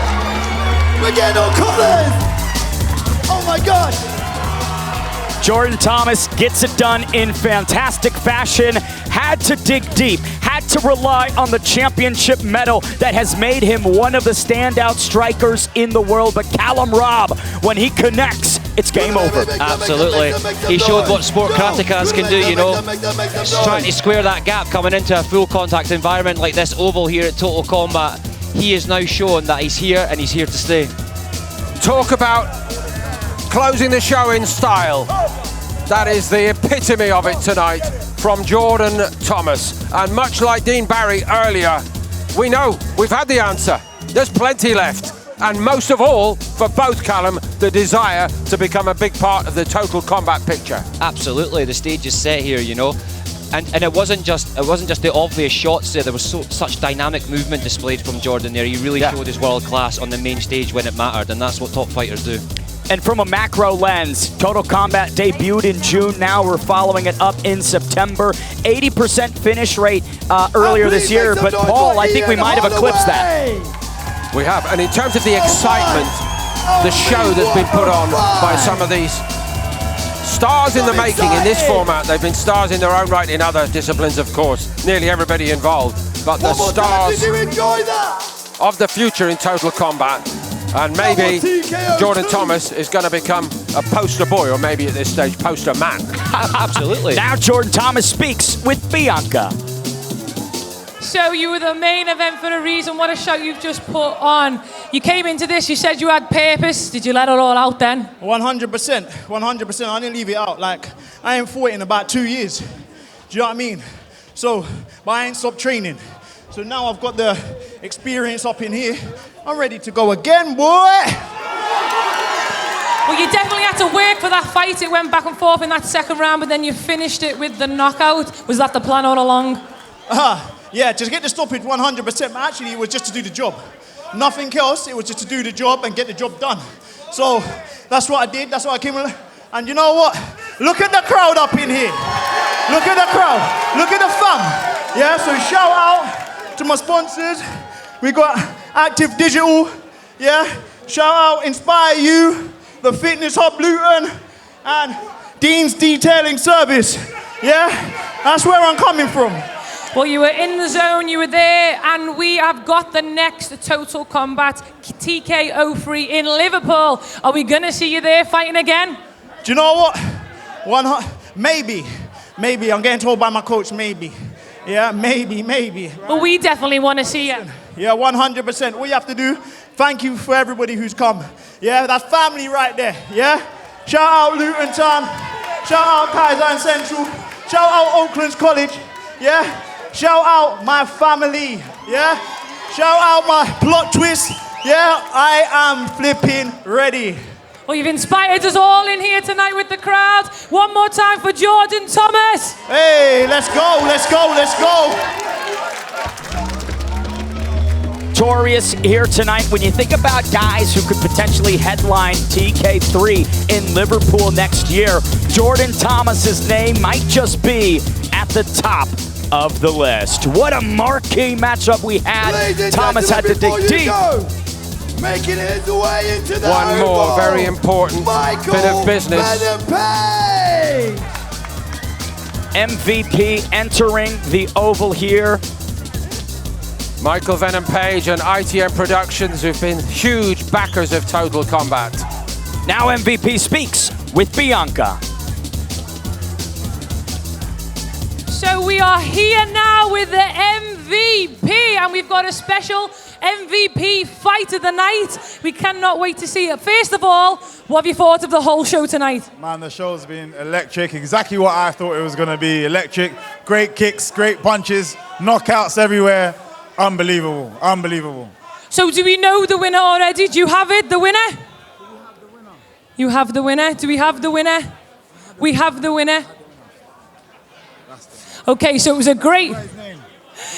You can announce it, you can say it, you're the real MVP. So the MVP fight of the night is... The MVP fight of the night is Tony Stevens. Woo!